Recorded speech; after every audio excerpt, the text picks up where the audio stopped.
What's up? What's up? It's the Arthur Moats Experience with Deke. I'm Arthur Moats, and that's my main man, Deke. What's good, bro? Man, everything is good. We're alive. We're here.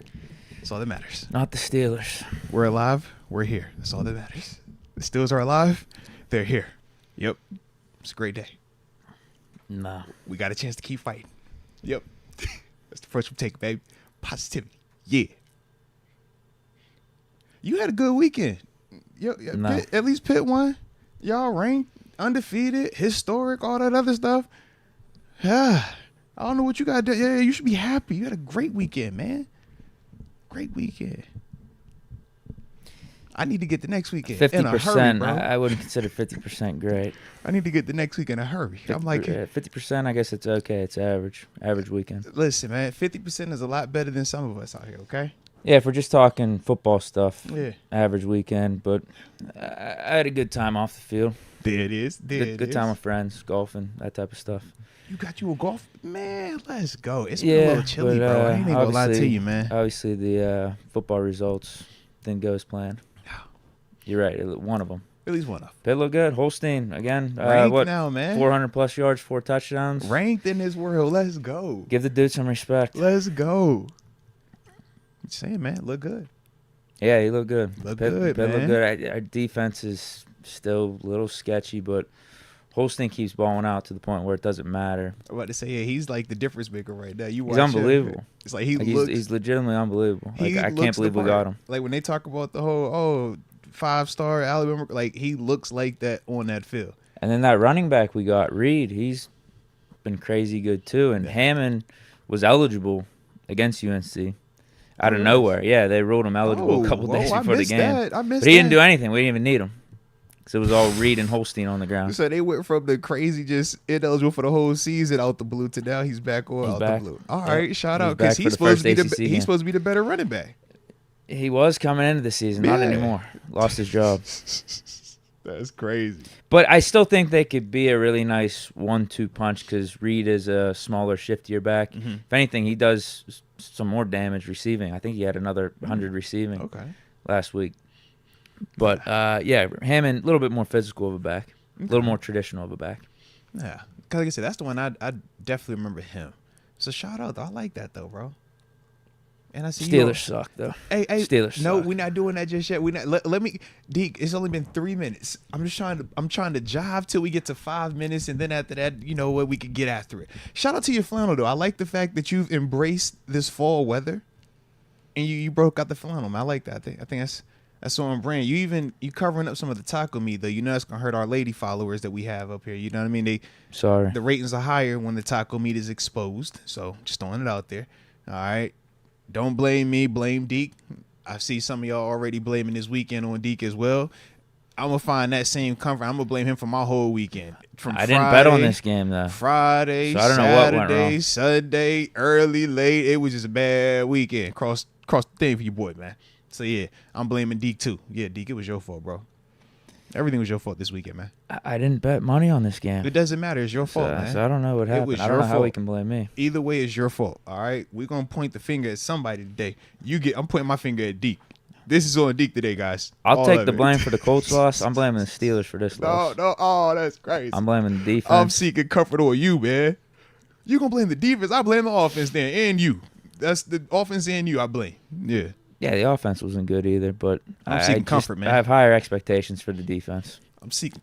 I'm pointing fingers. We point fingers today.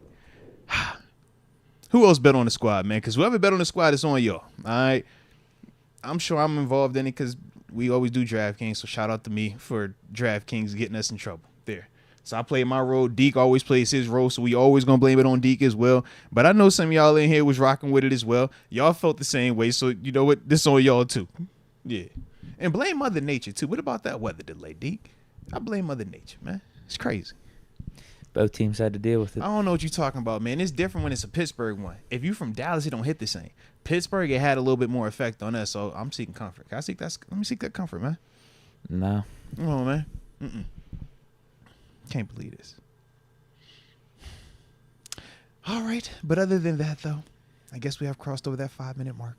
Do you have a Deke thought you would like to start us off with? Or are we just going to get right into the the long, nasty, and unfortunately losing performance from last night. No, I'll just read this comment. There we go. Give me something. The D. Give me Prototype something, Dad D. podcast said Snoop Dogg is bad luck. Wow. Now, I can't put it exclusively on Snoop. There were multiple celebrities ranging from entertainment to business that were in the venue. I don't think Elon Musk pretends to be a Steeler fan, though. Well, you had and roots for other teams. You had Glorilla. She was there, and Elon she's Musk. A Steeler if I fan. remember, Elon she's Musk. A legit it was Steeler a fan, terrible right? towel in the Elon Musk picture. I thought. I know. I just think he's enjoying the vibes. Though. Snoop Dogg, he's saying he's a diehard Steeler fan since birth. It's his favorite team. I haven't seen team. Elon post any pictures like that anywhere else. That's all I'm saying. Maybe he's a new Steeler fan. But my advice to him then is just don't be rocking other teams' jerseys and say you're a Steeler fan. Because I had never seen. That's what Snoop does. I've never seen Elon come to a game. We know they've been talking about Snoop as a Steelers fan forever. He even dropped some of his history of why he was a Steelers fan. Talked about my only question is why are you wearing Raiders jerseys? Why are you wearing Rams jerseys? Why are you wearing all these other teams' jerseys then? If it sits that deep with you. This is my hope. All right, I haven't talked to the man, but I hope that's because maybe these kids have just all come from his youth football program, and he feels obligated to support all of them. I don't know if it's that. I know John Ross was one of the dudes out of the program. I don't know how many other guys came from this thing, but that's what I'm hoping. Was he wearing a Bengals jersey at some point? I don't know, but I'm just hoping that's why we've seen him in alternative colorways and uniforms, man. My bet is that's not the case because 2 of those jerseys are L.A. West Coast. I think he was leaning into that aspect of it.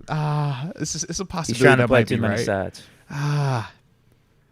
It's either you're a Steeler fan or not. I'm just saying it was a lot of celebrities there, though, man. There's a lot of celebrities. So maybe we just blame it. But we always have celebrities. You know this. We the hottest ticket in town, especially in prime times. We're not new to celebrities being big game. there. Steelers Cowboys, Sunday Night Football. Come on, man. And the attendance reflected that. Shout out to Steelers Nation. Also, shout out to the Cowboys, man. They fans was out there. They pulled up on us, man. It was good to see both sides. And, I mean, as a whole, the game, it was a weird game, but it kind of was giving me both teams vibes of how they like to play.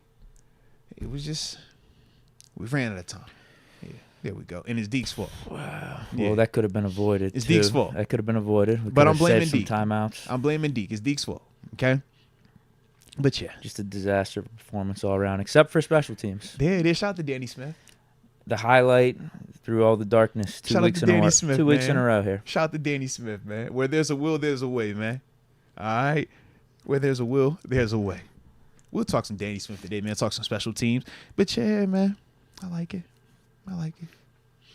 And hopefully, I mean, the reports on the Devante Adams is it should heat up within the 24 to 48 hours, and that was over Trade this Pickens weekend. for him right now. Oh, whoa! Can we get to Deke? You can't just. We ain't even hit the 10-minute mark, and you done dropped the bomb on us that quick, bro. We gonna get. You know what's on the docket for us to discuss today. I was over here like I'm trying to be better, Deke. I'm like, yo, I'm gonna organize what we talking about. It's on the list, Deke, because I know you. We got a receiver we could throw. We gotta into just. the deal. Man, I just didn't know. How about Hold on, man. Receiver for receiver. Listen. Stop it. We gonna go ahead and start the show. We gonna get this thing going. All right. So go ahead and drop it in the comment section where you are tuning in from, so that way we can get those big boy shout outs to start the day's show. And of course, don't forget to hit that like button and subscribe if you are new to the channel. The homie Deke said we not playing no games. He got stuff he want to get off his chest. You know we got plenty to unpack, man. And your boy is going through it, man. Like I said, it was a rough weekend, bro. 0 for 3, huh? 0 for 4. The high school team even got beat, bro. I couldn't win this weekend. I said, God, dog, can somebody just... I started to see comfort and break out an OG T-shirt for the childhood for the day, but I figured I'd let that one live. I just, yeah. Man, that would have been tough. I was going to seek some comfort. I needed that would have been tough. Listen, man, the way my head got beat in this weekend, bro. Tough. The way my head got beat in this weekend, I'm just like, I was looking for any semblance of success. Just can I, because man, it was bad weekend for the boy over here, man. Bad weekend. We would have been calling you Snoop Moats. Moats dog. I started to break out. I was like, what if I get the Steelers and Cowboys T-shirt collab? Come on, bro. I was hurting, bro. I was hurting. I haven't had. I think that would have been a new level of low. Deke, I can't remember the last time I had a weekend like this where literally every team that I rooted for got beat. I'm just, even when I tried to sneak this and hit Bama, because you know that's like usually my like default. Oh man, Bama roll tide. Even they took an L this weekend, bro. It was just bad across the board, awesome. man. It was bad. A lot of upsets in college football. Come on, bro. Miami almost went down. That was I was rooting for it. I was hoping for, because Pitt plays Cal this week. It would have been a nice little matchup. Cal coming off that big win. Maybe they would have been ranked. Bro, y'all are in the sweet spot right now. Y'all are in a sweet spot do this right to now, me. bro. Oh my God, y'all are in a nice spot, bro. We got to keep our head on a swivel. Oh my God, I'm looking up like everything. This is a typical Pitt letdown game right here. The first week we get ranked, we lose. Everything is aligning perfectly right now. I'm like, yo, y'all keep messing around with Pitt. They about to do something crazy real quick, man. Ooh. If you look ahead to the schedule, I've already peaked it. Clemson, I think, is the toughest team, and I still don't even think Clemson's that good. Like that, bro. But I've already peaked. I can't remember if SMU's on our schedule because now they've been going on a little bit of a run because they're in the ACC now. Mm-hmm. SMU, Cal, and I think Stanford. Yeah. Riddle me that. Y'all low key. I'm like, all right, Deke. I see what y'all got going over here. Y'all got a quarterback. As long as you got a quarterback. The offense is humming. You got a quarterback, He's been awesome. But even Mumfield, he's been stepping up. He's like legitimately a wide receiver one. He's been a disappointment ever since he transferred here. But he's been awesome. Then Reed, the running back. I've already talked about how good our tight end is. But I like the play caller, too. I like how we're doing this up-tempo offense. I like it, Maybe the Steelers could take some notes. Hey, man, we're going to talk it. We're going to talk it. Let me get these shout-outs in on the front end because we got Brittany P. pulling up all the way from Chicago. Shout out to you. You might even know the homie David Soto because he's also tapping in from Chicago. Jay Farrow in the 213. Koreatown. Shout out to Wendy Johnson. Wendy, you was rocking with it on the late night last night, and now you back on the regular podcast today. Shout out to you all the way in the 562 Long Beach, California. You know we appreciate your support. Justin Witten in Cleveland, Ohio. Shout out to you. Chris Hobson. Shout out to you being here. I don't like where you are tuning in from. 713 Houston, Texas. I'm not a fan right now. I'm just throwing that out there, all right? Tito with the good vibes in the 817 Fort Worth, Texas. I don't like anything Texas related right now. I think I'm just Texas out for this weekend. It was just a rough weekend in terms of Texas. All right. So shout out to you, Tito, but not shout out to Texas. And he says he's having to hear it from the Cowgirl fans down there in Fort Worth. I could only imagine. Rod Dollar in the 330 Youngstown, Ohio, Cheryline, baby. Cheryline. And then the last one I'm going to get before I pass it back to the homie Deke. I don't think I've said one yet. There's no pass back. Oh, you're right. I'm tripping. All right. Shout out to Kelvin Pryor, though. In Jacksonville, Duval County in the building. And I see you Ty_2 also in the 904 Duval. Let me stop. All right. All right, Deke. I'm sorry. You can just skip me for today. This is what happens when I get beat the way I got beat this weekend. All right. I'm trying to find some type of like control in my life. I'm trying to grasp at something to make me feel good. Yeah. I hope I can get a movie night tonight. I don't even think I'm gonna watch Monday Night Football. I might need to just manufacture, just throw in a scary movie. It's Halloween season. I just need to get a dub in my life somewhere, bro. It was rough, bro. Saints got a chance to beat the Chiefs though. Bro, I didn't even look to see how we even did picks wise. That's how bad my weekend was, bro. You got me on Thursday night. Chill. Chill. Shout out to Kirk. Primetime Kirk. I gotta tip my cap. Primetime Kirk. Bro. Although if the Bucs running back could just hold on to the ball, we're not even having this conversation. Hey, listen, Kirk is a questionable, no PI call away from being undefeated in primetime this year. I'm just throwing it out there, all right? I'm just throwing it out there. Between Kirk... It seems like he's passing that stage of the test. It's looking like it now it's playoffs for him. It's looking like it regular season primetime, he's doing a good job. So far, so you see, I still don't believe him in the playoffs. I was nervous about it until I'm like, yo, this Kirk look. And then even after the Kirk pick, he still came back and gave you Kirk. That was another just misplay by the Bucs. What they do? Was it penalty or something? They got him out of field goal range. I'm with you, bro. That changed the whole dynamic. Yeah. But yeah, man, he gave you the Kirk, and then he came back with Kirko. Similar to Dak, if you think about him last night. He gave you Dak, and then it was like, dang, that is Dak. But Dak was doing some Dak. You see the similarities between them. It was a complete Dak game outside of him actually delivering a game-winning drive. Yeah. That surprised me the most out of everything. That's how Dak played, though. He going to run it up, bonehead, run it up, and then flip the coin to see if it works out or not at the end. And yeah, usually it doesn't. I was about to say, usually it's the opposite, man. Yeah, I was pretty surprised it worked out for him. All right, I'll say a couple here. We got Mike Hood from the 614 and DJ Lundy from the 757. Norfolk, VA. Thank you for shouting out the crib. I needed that. That felt good. Shout out to DJ Lundy. Shout out to the 757, man. All right. Whew, there we go. All right, a lot of supers rolled in. I think a lot of people have stuff to get off their chest. Deke, they was up late last night, man. I think that we all were. Yeah, it was. Shout out to them delays, man. Shout out to them delays. So yeah, they got a lot they got to get off their chest, man. We here to talk to them, man. Whew, here we go. That boy 23 says, I've seen enough. Kyle Allen for QB1. Also, people really believe Tomlin sitting Pickens was to keep him fresh. Something definitely happened. Ooh, hey now. Well, I like the Kyle Allen part. He did come in and deliver a nice completion. It sparked Justin Fields getting back up and saying, I'm ready to come back. I think it sparked Justin Fields also to realize he could throw quick passes over the middle. I would agree. Instead of holding the ball too long and trying to pass to the outside. I would agree. Oh, wait, yeah, Freiermuth. There's a Freiermuth over the middle. Work. Oh, all right. Yeah, then we ended up scoring a touchdown in the next, 3 or 4 plays. Yep. It was the best drive that we had all day. It was the fastest, most efficient. That's all it took. Yeah, after that drive, it looked like Fields started to settle in, and then Pickens dropped a third down pass. Yeah, this is accurate. But yeah, I think Kyle Allen had 1-for-1, nice pass. I'm not declaring him QB1 though. I tell you, I'm not going that far. You like Kyle Allen when he makes his appearance. That's all I'm saying. You'll like him in appearances, especially with Russ getting healthy. Oh, whoa! Wait a minute. I'll just put it to you this way: I'm not having Kyle Allen supplant Russ or Fields, either one of them. Okay. I like how you ended it like that, Russ or Fields. I didn't know where you was going at first. I'm still good to roll with Fields. All right. We're gonna get to it. We're gonna get to it today.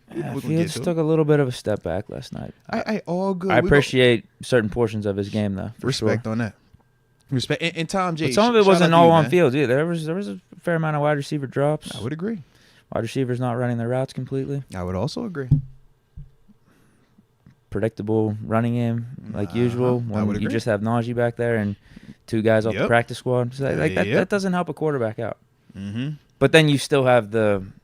All right, Fields, what's the deal with this fumble? Why is there always some type of ball security handling issue with him? I've realized that this is just part of his game. Every game that we've seen him play in a Pittsburgh Steelers uniform has featured some type of weird mishandling, potential awkward turnover, but it's not cool when you lose. 90% of the time, he gets them back, though. And even in last night's performance, he found some. Yeah, but then it's like 3rd and 24. I mean, that's the killer. Absolutely kills your drive. And then we also had. This was probably the first game while he's been in Pittsburgh where we saw some passes that were definitely in harm's way. Things that we've kind of been avoiding. He looked like preseason Fields. For a good portion of the game. I appreciate the would-be game-winning drive though. That counts a lot for me. And he started off. I thought he actually did pretty decent to start off the game. That first series missed that Darnell pass. I don't know who you want to blame for the Connor Hayward one. I feel like Connor should have had it. Was it thrown an inch too far? So I look at it like this. But either way, I actually thought he looked really comfortable starting out the gate. I thought he did too. I think the thing with the Connor passes, it's like, man, I thought it was a nice pass. At the same time, Connor's a tight end H-back, not a wide receiver. So has Connor shown that he can make those type of plays? Yes. But is it a higher probability that Connor's making that catch with that type of pass? Or maybe you say, maybe I put a little bit more air into this and try to make it a little bit easier catch on Connor. I think that's splitting hairs. Obviously, we'll do that because we lost. So we go back and we comb through all that type of stuff. But I look at the Darnell Washington pass more so than the Connor Hayward pass. I think that was one of those ones where you just are saying, man, if we can get more consistent with the touch, understand a little bit more air to the ball, and the difference of him missing that. But then you look at Dak on the flip side, hitting in those similar situations where you got the tight end running up the seam versus a defender, and you can see how just putting a little bit more air into it made it a little bit easier catchable pass for that tight end, and you saw the explosive plays that kind of came from that.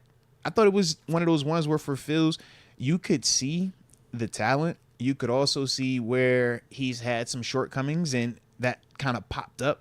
But then the flip side, you could see where a Dak Prescott is further along in his development, and there are certain things that he does well, and that was why, in my opinion, they were able to kind of move the ball as well as they did. But at the same time, part of the reason why we criticize Dak the way that we do is because we don't feel like he's necessarily elite in the sense of a top 5 guy. Top 10, good, really, really good, heck yeah. But you could still see with his decision making at times where it could get questionable. But I just thought that was those kind of plays really highlighted to me the difference of where I need Fields to continue to improve. And at the same time, a guy that is technically, he's the highest paid, so this supposed to be the top of the heap.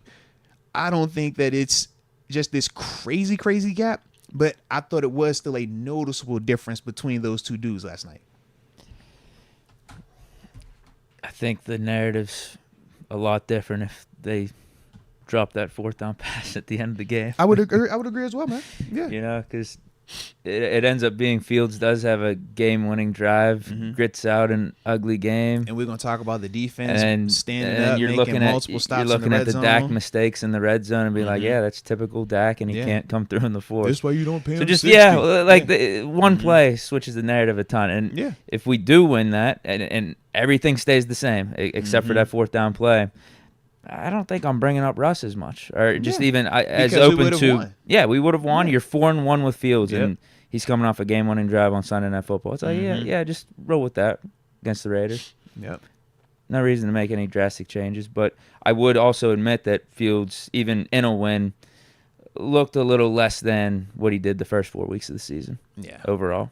Yeah, I thought that this was probably if I'm grading him, the lowest of these starts thus far. Still wasn't like terrible in my eyes. Nah. But just in comparison to some of these other games that we've seen from him over the first 4 weeks, I just thought that he was more productive. I thought that he looked more control, and I thought that he did a better job of protecting the ball in some of those other games, whereas, like I said, last night, that wasn't the case. Now, at the same time, you brought it up, man. With Connor, it was multiple players that didn't help him out. There was like 3 or 4 drops. Yeah, it was multiple players that did not help him out, where I thought the pass was good, the read was good, ball was good, and you have to finish those plays. Help your quarterback out, help your offense out, especially on a night where we're struggling on 3rd downs. We were, 3 of 12 on 3rd downs? We only snapped the ball about 57 times. We were 20 less snaps than the Cowboys. That's the stuff where you're just looking through and you're like, why are we having some of those type of things? And I don't think that that's anything schematic. That's just simple routine stuff, right? Because those throws weren't anything crazy, but it's just you got to maintain your focus on those opportunities and complete those plays. And now I think the flow of the game also feels different. Any thoughts on the second half of his comment? People really believe Tomlin sitting Pickens was to keep him fresh. Something definitely happened. So prior to the interview or prior to the open locker room stuff today, I was kind of under the assumption of, all right, you're not necessarily doing it to keep him fresh, but maybe something happened behind closed doors. We're not privy to it necessarily. It's not right to have that info either. Like if it comes out, great. But, I just thought of it as the same way we saw Chooks lose his starting spot because of something that was said behind closed doors. Thought to myself, man, maybe this is his way of, we still need you out there. So we're going to play you. But whatever was said, whatever could have been the case behind the scene, we are going to kind of sit you down and let you know that this isn't okay. Now, hindsight 2020, when I think about the writing on the nose stuff with the eye black, I'm like, all right, what do you like? Who's the message you're trying to send that to? Because we know NFL wise, that's a fine anyway. So clearly your mind's made up that you're willing to lose money behind this message. So who are you directing it to? Then you start to look at some of the stuff on field and it's like, all right, are you pissed off with somebody? Like, I don't know. Body language is the best. We know how the game ends. We see, once again, you kind of black out, grab the face mask situation. And then it's like, all right, you got open locker or open media today, and they saying that you ducked off, not trying to talk to anybody. I didn't even see that. Yeah, Brooke Pryor reported that. Yeah, they said today. During media availability today. Well, yeah, I saw it was similar yesterday too. They said he sat in the equipment room, and the media could see him, but he wasn't coming out. Huh. Yeah. I heard he didn't do anything last night in terms of media, but also even today. Yeah. So I'm just like, man, I don't know, man.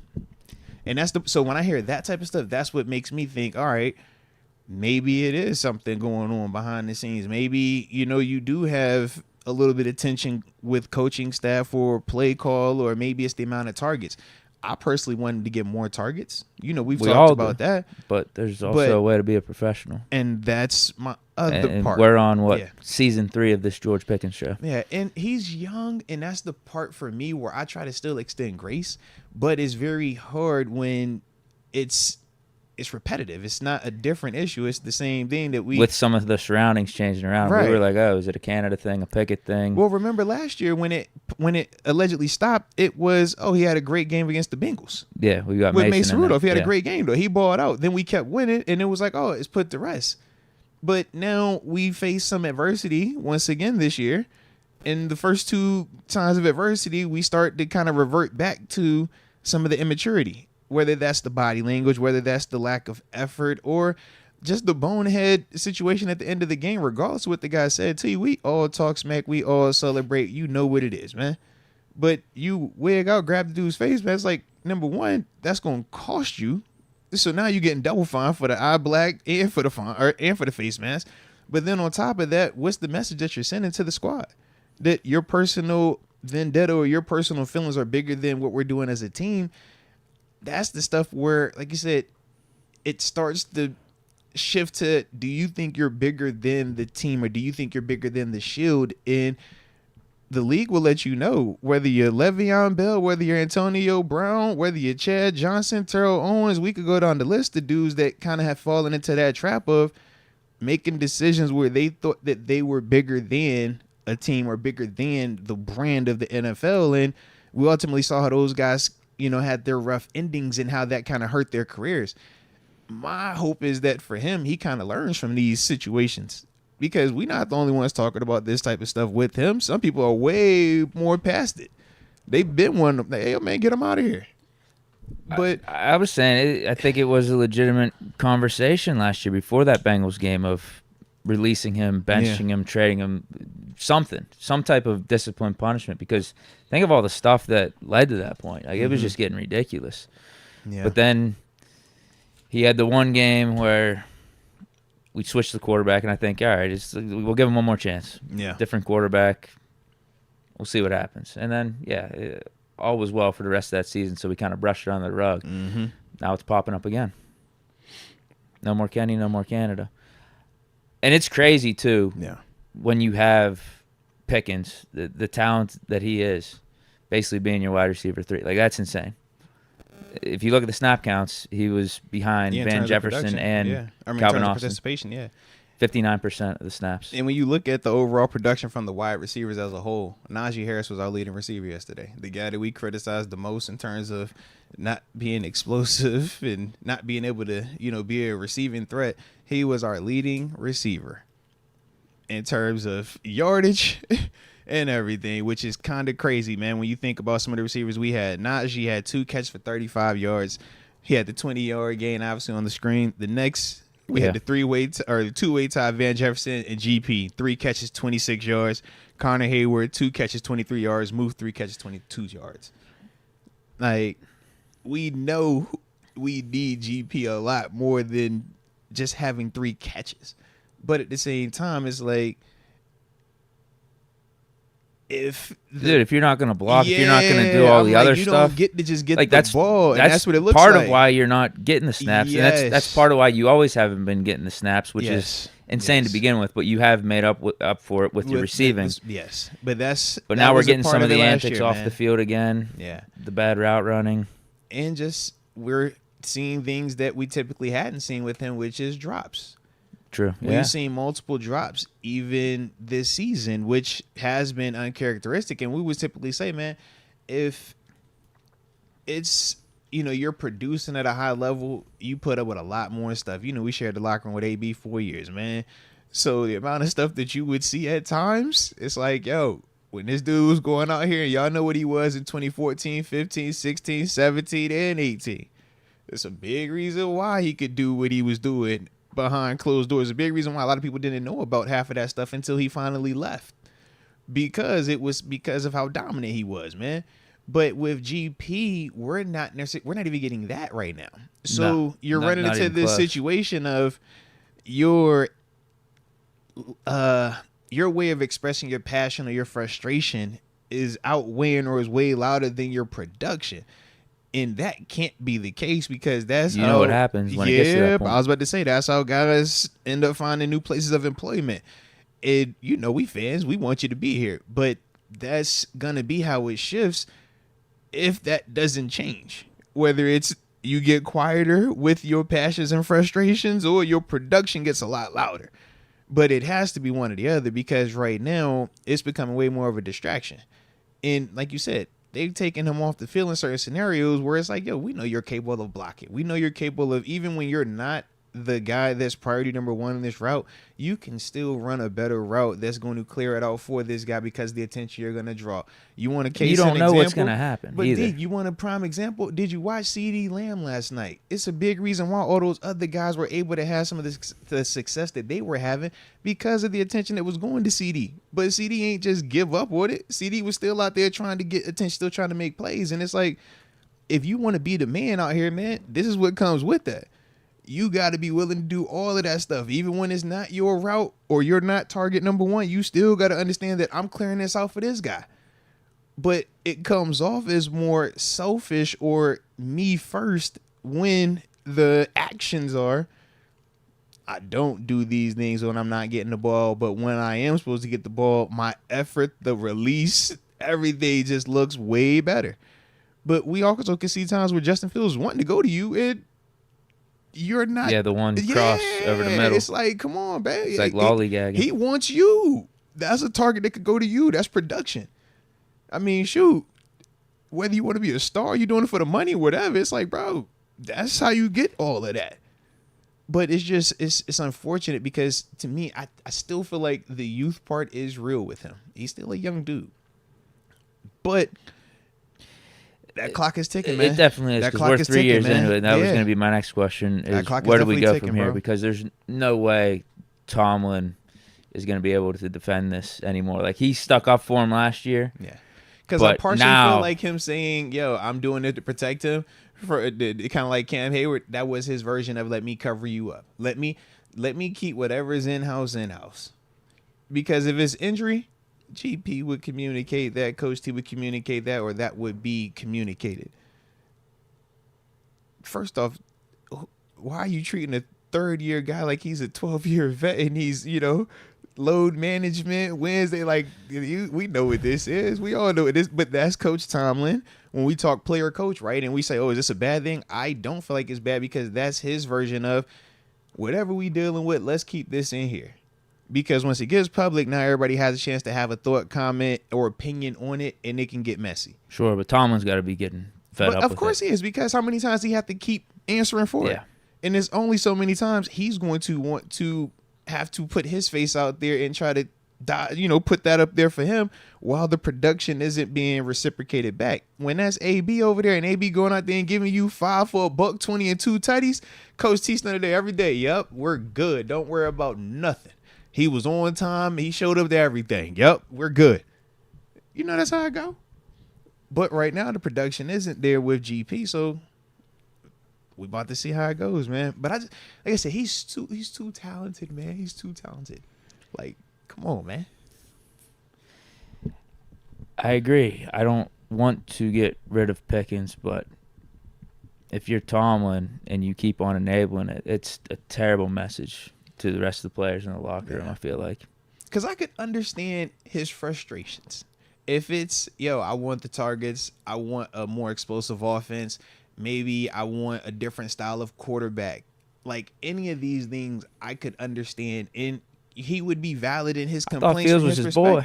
But no, I'm just saying in general, like, because stylistically, he wanted to peck it out of here. I'm just saying stylistically though, Justin Fields to Russell Wilson, 2 different style quarterbacks. Sure. So maybe for him, it's like, I want a dude who is a little bit more of a guy that has, faster reads, a little bit more consistent passer of the football. That benefits me a little bit better.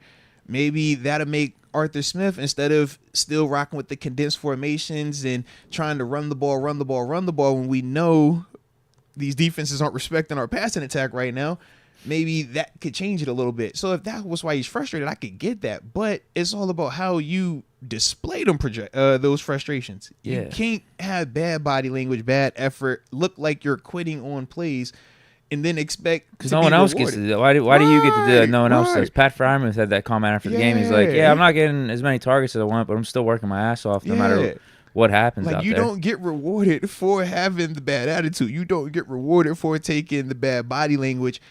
That causes more issues than it's going to help him. But when you're young, that's why I keep referencing him being young, is because just thinking back to me in year 3, I'm like, I get that mindset. I can understand the mentality, but at the same time, you still got to understand the difference, man. You're a professional now. This isn't college. This isn't high school. You can't just hop in the transfer portal. You can't just say, yo, coach, I'm mad with you, man. Kiss my butt. Do how I want to do. It's like, yo, it's a draft that happens every single year, man. Before there was a George Pickens, there was a guy, Martavis Bryant, right? We've seen, dude, before it was a Martavis Bryant, you had a Justin Blackmon. Before him, you had a Josh Gordon. We can go down the list of dudes that were superstar caliber talents that, unfortunately, for whatever reasons, it never materialized.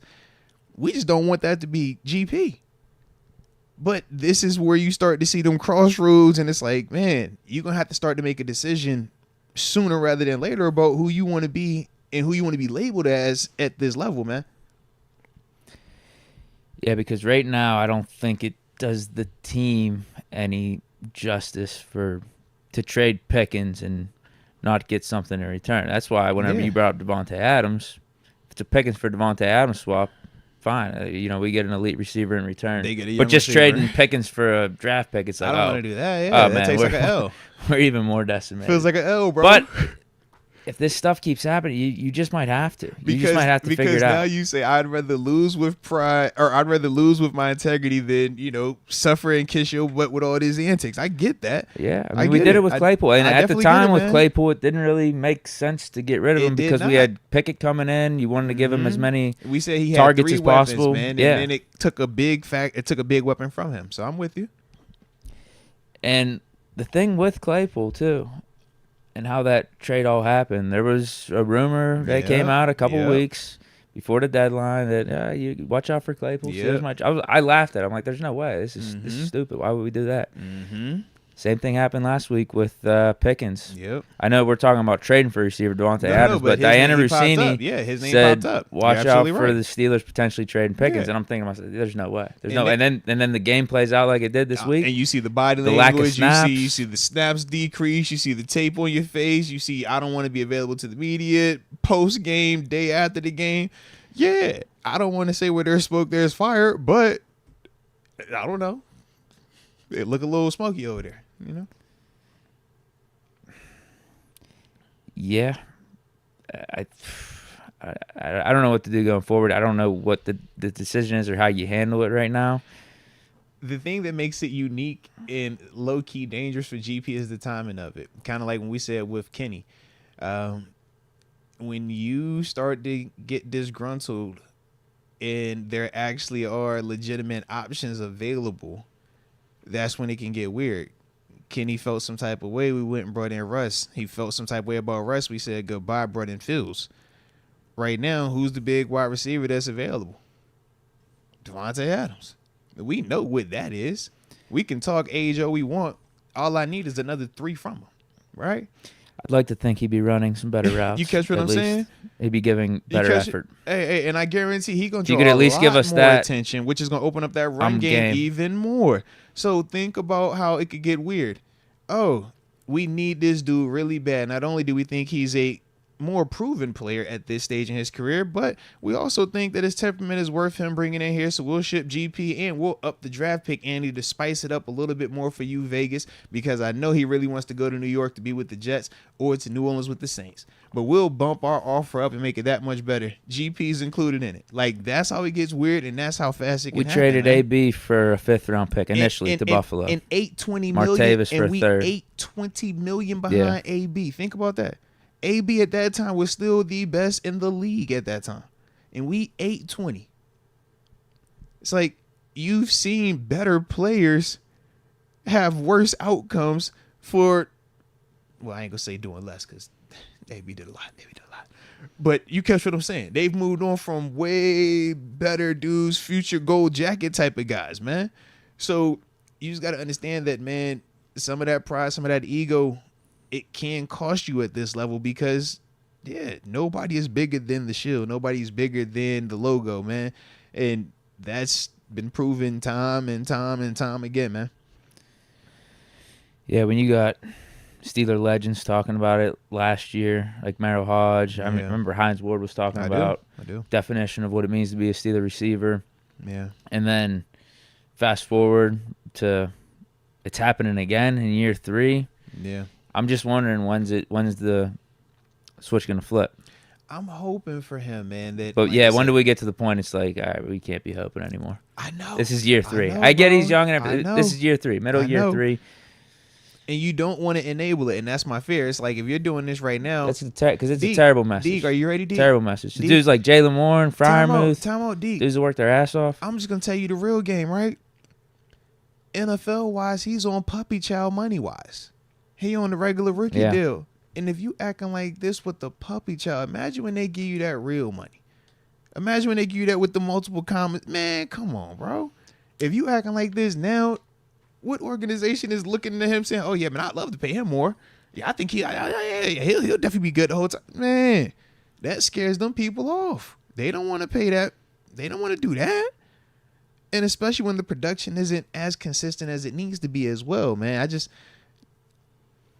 hoping for him, man, that he could tighten it up a little bit. Even though I know we have Arthur Smith as our coordinator, he wants to run the offense a certain way with tight ends and everything. It's still insane to have a guy like George Pickens only out there for 59% of the snaps. 1,000%, I agree. It's just insanity. 1,000%. And but if he's not going to block not going to run the routes, that's insane it's more too. of a detriment to have him out there than it's not. You would much rather put Van Jefferson and say, Van, go run. I'm watching Calvin Austin. So why do we want to keep Pickens then? Deke, I'm watching Calvin Austin try to lead block to the front side on the run play, and I'm like, bro, I don't like this. But what's the alternative right now? It's like, yo, you go put GP out there and he's not going to give you the effort that you need anyways. At least the one dude's going to fight. Now he's little, so he's still losing, but at least he's fighting. And I think that's kind of what you run into at times. Why are we keeping Pickens then? That's the question. Well, you've kept him this long because of the talent, because of the production at times, and that's the big reason why. But, I mean, we moved on from Deontay Johnson. Deontay had more cachet here from the Steelers' perspective, and they moved on from him because of Kenny. I'm thinking about Arthur Smith down in Tennessee. Was there any conversations about this with like an A.J. Brown? You know what I mean? Yeah. Like even though it's run first, run heavy, this and that, like, dude, A.J. Brown was still that guy down there. He was the wide receiver one. He was out there all the time. I don't think there was any questions about his effort or any of that stuff. I wonder, my only thing in terms of devil's advocate is I do feel like the production was more consistent with him, and I wonder was that more so Tannehill as well as he was playing during that time frame? Did that have some type of reason, and also why it was a little bit smoother for him? Whereas when we look at Fields, we're looking at Fields improve week to week, but it's the incremental improvements. Whereas when we looked at Tannehill, I mean, he got comeback player of the year and ended up getting $100 million. It was like that. They also had Derrick Henry though. Which is also true. That helps out a lot. He's still doing which I called for this offseason, and a lot of people mocked me like, no, Najee's good enough. Trust me. No, don't get Derrick Henry in there. You guys were wrong. Anyone that critiqued that call by me, you guys were very, very wrong. I told you Derrick Henry still had it. Yeah. Just make the swap. But no, Deke. We drafted Najee. Najee's our guy. 3 years in a row, 1,000 yards. You mean to tell me we wouldn't be a better offense with Derrick Henry right now? Derrick looks really good at times, huh? I ain't gonna hold you. Derrick looking real good right now. Unfortunately, I've seen that. Yeah. And it would be him reuniting with his Tennessee offensive coordinator, Arthur Smith. It would open it up for the pass game as well. It would. Unfortunately, we did not, though. You see him still breaking off those 50, 60, 70, 80-yard runs? Oh, no. We said King Henry, he's the cream of the crop in terms of the big speed running back. Yeah. But that's the outlier. That's the guy that you are hoping that you can get the closest thing to that. And at the time, Najee was the closest thing to that in terms of big body, can move, durable.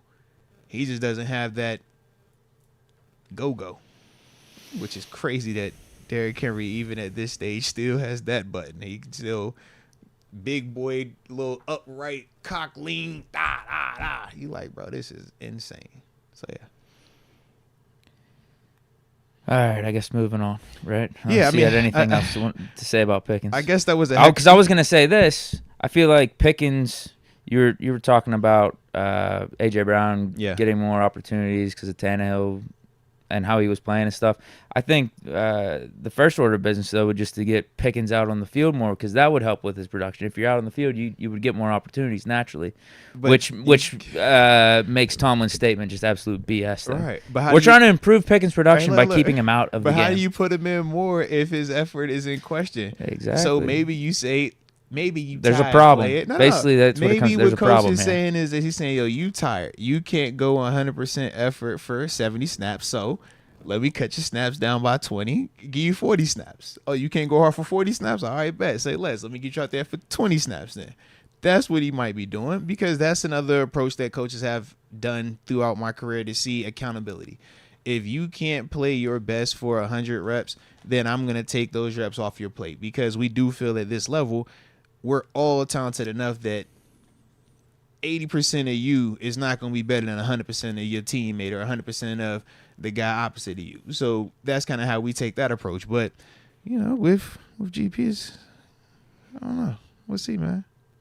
We'll see. I don't know what to think anymore. I'd do a Pickens for Devante trade straight up right now. I mean, I think a lot of us would. I don't know if Vegas would. I don't know if I don't know any other solutions though. I'd be you would have to giving a thumbs up. You would have to put in a pick with that. I think. I don't think Vegas is going for just the GP. We'll give him a fourth in GP. Would you do it for a second in GP? At this point, sure. Okay. We need to change the vibes. Okay. I don't want to do this again. Okay. I don't. Okay. I'm scarred from last year. What if it took a first in GP? No, I think Vegas wants a second. No. I'm with you on that. I just wasn't sure because of the Saints and Jets element. We got to up our offer. Right, if they're going to be offering a second because you look at the Jets, they're going to need them. I know Buffalo is going to be on the phone heavy as well. You're going to have to be willing to up it a little. That's all I'm saying. We need to do something. For sure. Whatever it takes. For sure. Unless you're guaranteeing me this doesn't happen anymore. As much as I'm a GP fan, I don't know if I can guarantee that, bro. And I man. I do too, man. I know you rock with him. I rock with him. My little man rock with him. I'm just like, every time I see something pop, I'm like, no, this isn't good. I'm just like, no. I try to ignore something. I'm like, nope, I don't see any of that. I'm just oblivious. And it's like, bro, why you making it so loud, man? Like, okay, you don't talk to the media last night. It's okay. Don't do it again today, though. It's louder. All right, it's loud. Now Tomlin's going to have to, you see what I'm saying? Come in on Tuesday. Now that's an account issue. For you. Now it's an issue. It's sad. Like this happened all last year. I thought it would be over. I really did. You got Fields in here. You got Russ in here. A whole new turnaround on the offensive staff. The game is the game. All right, your effort, whatever. All right, you want the best, cool. But then you wig out at the end and you snatch my man's face. I'm like, yo, just chill, bro. You gotta chill, man. You gotta chill. Heavy-handed Vaughn. I'd rather see a wide receiver burn us over the top for a late-game touchdown instead of a prevent defense. If it's going to end the same, QBs pick us apart every time. At the least, we'd have more time for the offense to drive. I mean, from my perspective, I think that's just we lost. So your reaction is, oh, everything was bad with that approach. But it was literally 4th and goal. Let's just put that in perspective. It was 4th and goal. So they are one snap, and honestly, with that, we still had, which has been pissing me off, is the miscommunications, man. We keep, on the back end, coverage-wise, killing ourselves. You look on that play, there's miscommunication, and it causes hesitation, which causes Deshaun to be chasing on the play. If that's communicated properly, man, that's a PBU or something different out there. Maybe a sack, who knows? And now we talking about how great the defense was because they had 3 stops in the red zone 3 turnovers plus a blocked field goal. I think it's a very different perception from you and all the Steelers Nation if that were to happen. Now, we obviously know it didn't, so this is the response to that, but let's not forget that, man. 3 turnovers, 2 red zone, right? Dante Jackson pick on the 1 yard line? We talk about the TJ Watt, Nick Herbig. Shout out to TJ too, getting that 100th career sack. But the forced fumble with that fumble recovery, those are red zone. That's taking points off the board. If you think that Dak Prescott and CD Lamb and the Dallas Cowboys offense can't move the ball in the NFL, man, I think that your perception of Dallas is very off. They have capable players. The reason why Dak gets $60 million. It's the reason why CD Lamb is the second highest paid receiver in the league right now. You saw the 3rd and 15 or 3rd and 14 what he went up and did. That's what he's capable of doing. So they are going to move the ball. But the beauty is with us, when the field gets condensed in the red zone, because of our style of play, because of the way that we key, the way that we teach it here, we're able to almost create that vice grip like situation where teams do struggle mightily against us in the red zone. He finally had some success, man. It took him down to 4th and goal. I don't think that the approach defensively is off. I just think that, man, we have to understand that, number one, some injuries do happen, but number two, when you play against some dudes that are better than what we have seen quarterback-wise, this is kind of what you deal with. And it was just unfortunate for us that Dak kind of shook the Dak primetime curse and actually finished the game, because otherwise, just like Deke said earlier, we would be saying a little bit, it would have a way different tune to what we were talking about with this game if that 4th and goal is different. For me, the thing I hated was the timeout usage. Now, I agree with you there. Absolutely I hated agree that. with you there. Yep. Both times. I agree. Mean, I'll give it to us for the offensive one because that's 4th and 1. I guess you really want to get that right.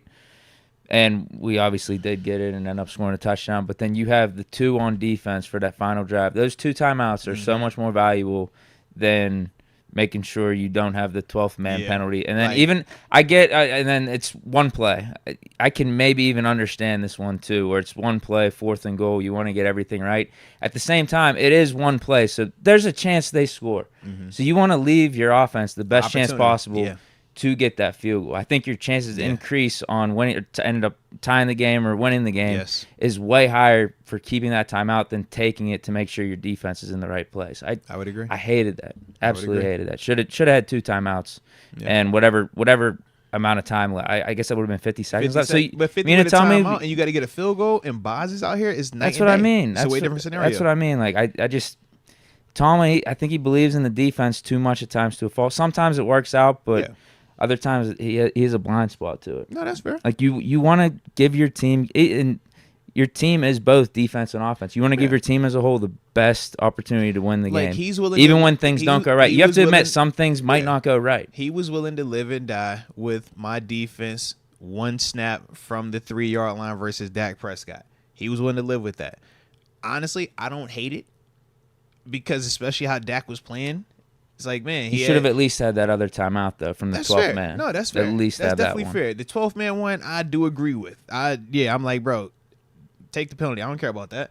That timeout matters more. Yeah, but if anything, you want them to get closer to the red zone or closer to the goal line with more time left, so that if they do score, you do have more time. I would agree because they were moving the ball. Yeah.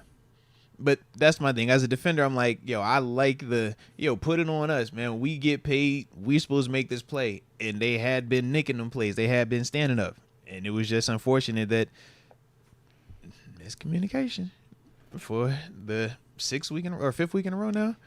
Yeah. Yeah, and I'm not playing hindsight 2020 just because they ended up scoring on the 4th down. I was hating it at the time. When we took the timeout, I'm like, bro, we're going to need this. Hey, so think about this, Deke. You know how you've always felt about those in-the-game scenarios. I think back to that Rams game. Sure. You know how we felt. Yeah. This is always going to be where we differ with that. And that's why I'm like, I can get your approach. I 100% do. I just know as a defender, we we want that moment. So keeping that 12th man timeout has nothing to do with belief in the defense. That's my part. I feel like that 12th man one, I'm just like, that's bad. That's a bad situation right there, man. Okay. This is the 3rd super chat. We're only 2 in. Tons of fun. TJ Watt will be the best defensive player to never win a Super Bowl in NFL history. Steelers will be still a work in progress for many years. Hey, man, we'll find out. It's plenty of teams, man, that don't even have one Super Bowl, man. So you know how it goes trying to win another one. It's a very challenging thing, like all of us are realizing. But no, shout out to TJ though, man. Second fastest guy to cross over 100 career sacks, man. Unreal pace that this dude is on. When you talk about his impact, you talk about the way that he keeps having splash, even when you know it's going to be a tight end, slide protection, running back. It doesn't matter. He still shows up. He still balls. You still see the big boy kick. And Deke, I'm starting to have a conspiracy theory around his helmet. It always falls off after he makes a big play, and I'm thinking he's doing this intentionally. He gets more TV time with his face, because typically you don't, if you play defense, your face isn't as recognizable, but his helmet always falls off out there a big play. I don't know what's going on here, bro. So I like that about him. If that is the case, I think it's smart branding. All right, the same way we talk about the brand for Juju, shout out to TJ and his brand as well. All right, but nah, man, shout out to TJ though, man. 100+ career sacks now, and the number is only going to continue to grow. So shout out to the homie, man. That boy 23, do y'all think we are contenders with Adams? Because it's a 1-year rental unless Raiders take bulk of his contract for the remaining after this season. Well, I don't necessarily think that it would have to be that situation. I think that, number one, Omar gets a chance to get his hands on the contract, along with our own in-house restructuring and contract situations. Omar make them numbers work. I ain't never tripping on that. But I do think he helps us out in a major way. Now, in terms of contenders, I would first need to see what we're going to be doing with quarterback going forward. I think that that's going to continue to play a big role in how legitimate we are. We know it's a quarterback-driven league, so your quarterback has to be one of your best players. If he's not, or if he's not consistent enough, then it doesn't matter who you put out there. So that's partly how I view that contender part, but I do think we have enough with our defense and special teams. Yes, I do feel like when our offensive line is healthy, they are good enough. Yes, I do feel like they need to keep getting healthy, but to me as a whole, and knock some of the rust off. Yeah, for those that just came back yesterday. Hey man, when you out for a while, that first rep, you be like, whoa, and it just so happened I was in prize. I was like, Lord, baby, get off the tracks, man. Just yeah, it's like that sometimes. It's like that. He bounced back though. He fought back, but yeah. I think you're right though. The quarterback play has got to be good, and the defense got to be better than what it has been. Yeah, they could be a lot more consistent. Those were the two things that were solid for us the first 3 weeks. Quarterback play and defense was awesome. I mean, you can make a case in both situations.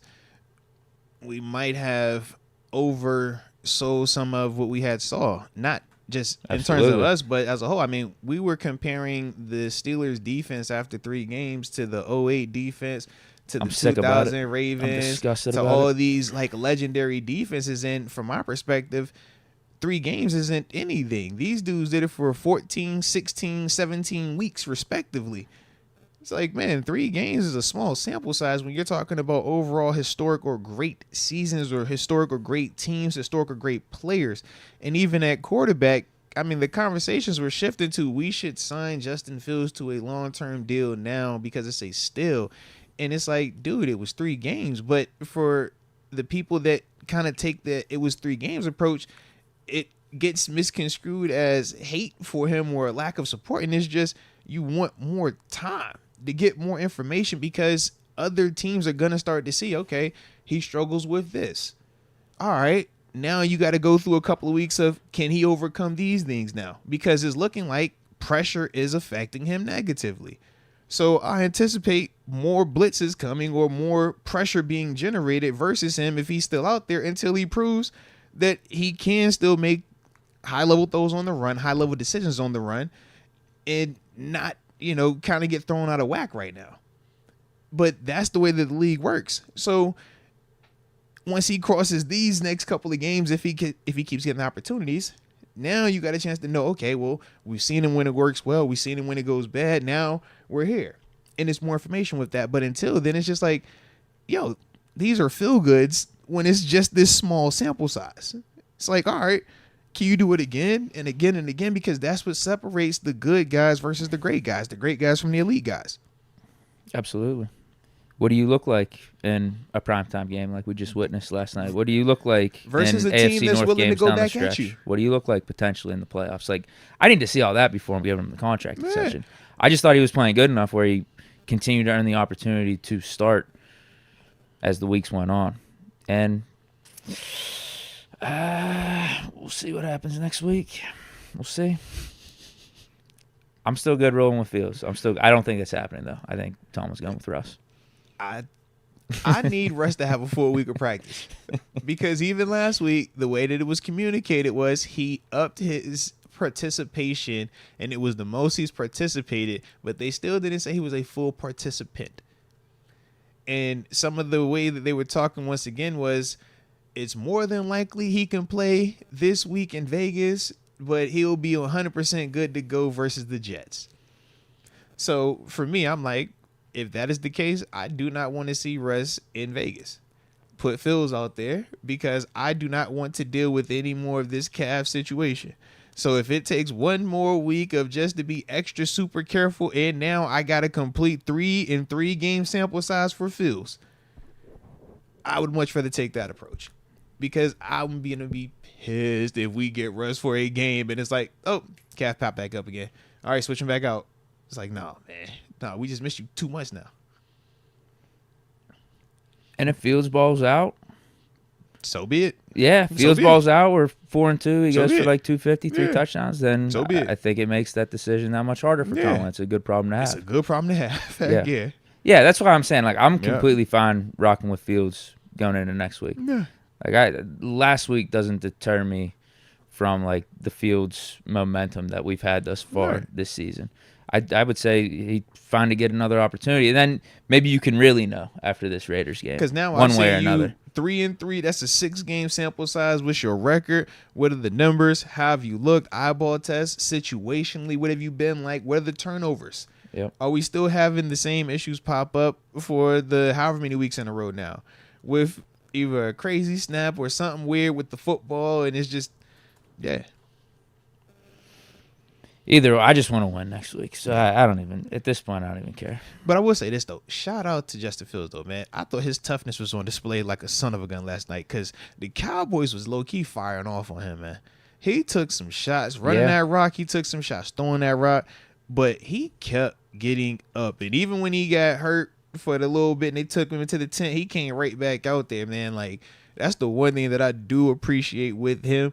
He wasn't turning down anything. It was no finger pointing, no bad body language. I was watching the Jets game earlier, and it was like every time something go bad with Rodgers, he give me the pouty. I'm like, yo, chill. Like, you're not playing good. You can't do that. But with Fields, it was like, man, it didn't matter who hit him. It didn't matter if it was a drop, bad play, whatever.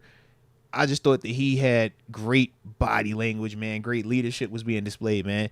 And because he is such a young dude, I personally don't take that for granted with them young dudes. So salute to him for that, man. I thought that was really good, though, especially knowing that the game wasn't going his way, knowing that the flow overall wasn't like how it typically had been for him. Yeah, that's why they liked him out in Chicago. Yeah. And I got to say this, too. To the people that are not counting Fields' second touchdown or crediting it towards him, I don't want to hear it because Mahomes does that shit all the time. What you mean?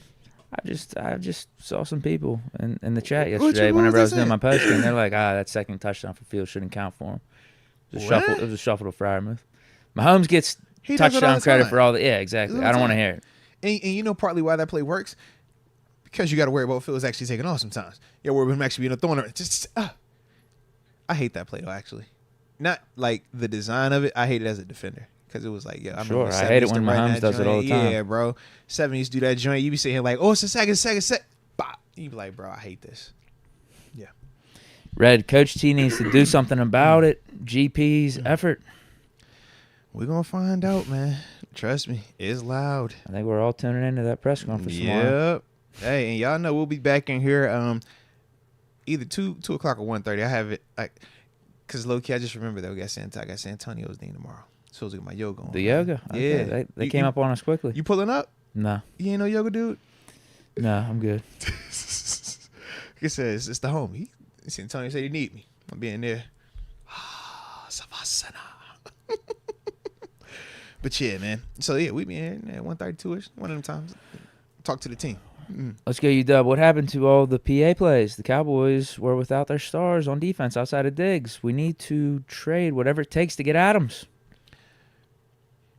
PA, is he talking play action? Play Yeah. action. Okay. Play action is only effective when you can actually run the football and have success. We weren't doing that at a high level yesterday, so play action pass is not going to hit the same. That's a big reason, along with Eric Kendricks and DeMarvion Overshown. They're really good linebackers, man. They have good eyes, and they read their keys really well. So play action, along with a lack of running game, those two things aren't going to work well versus those two guys, especially the way they were playing last night.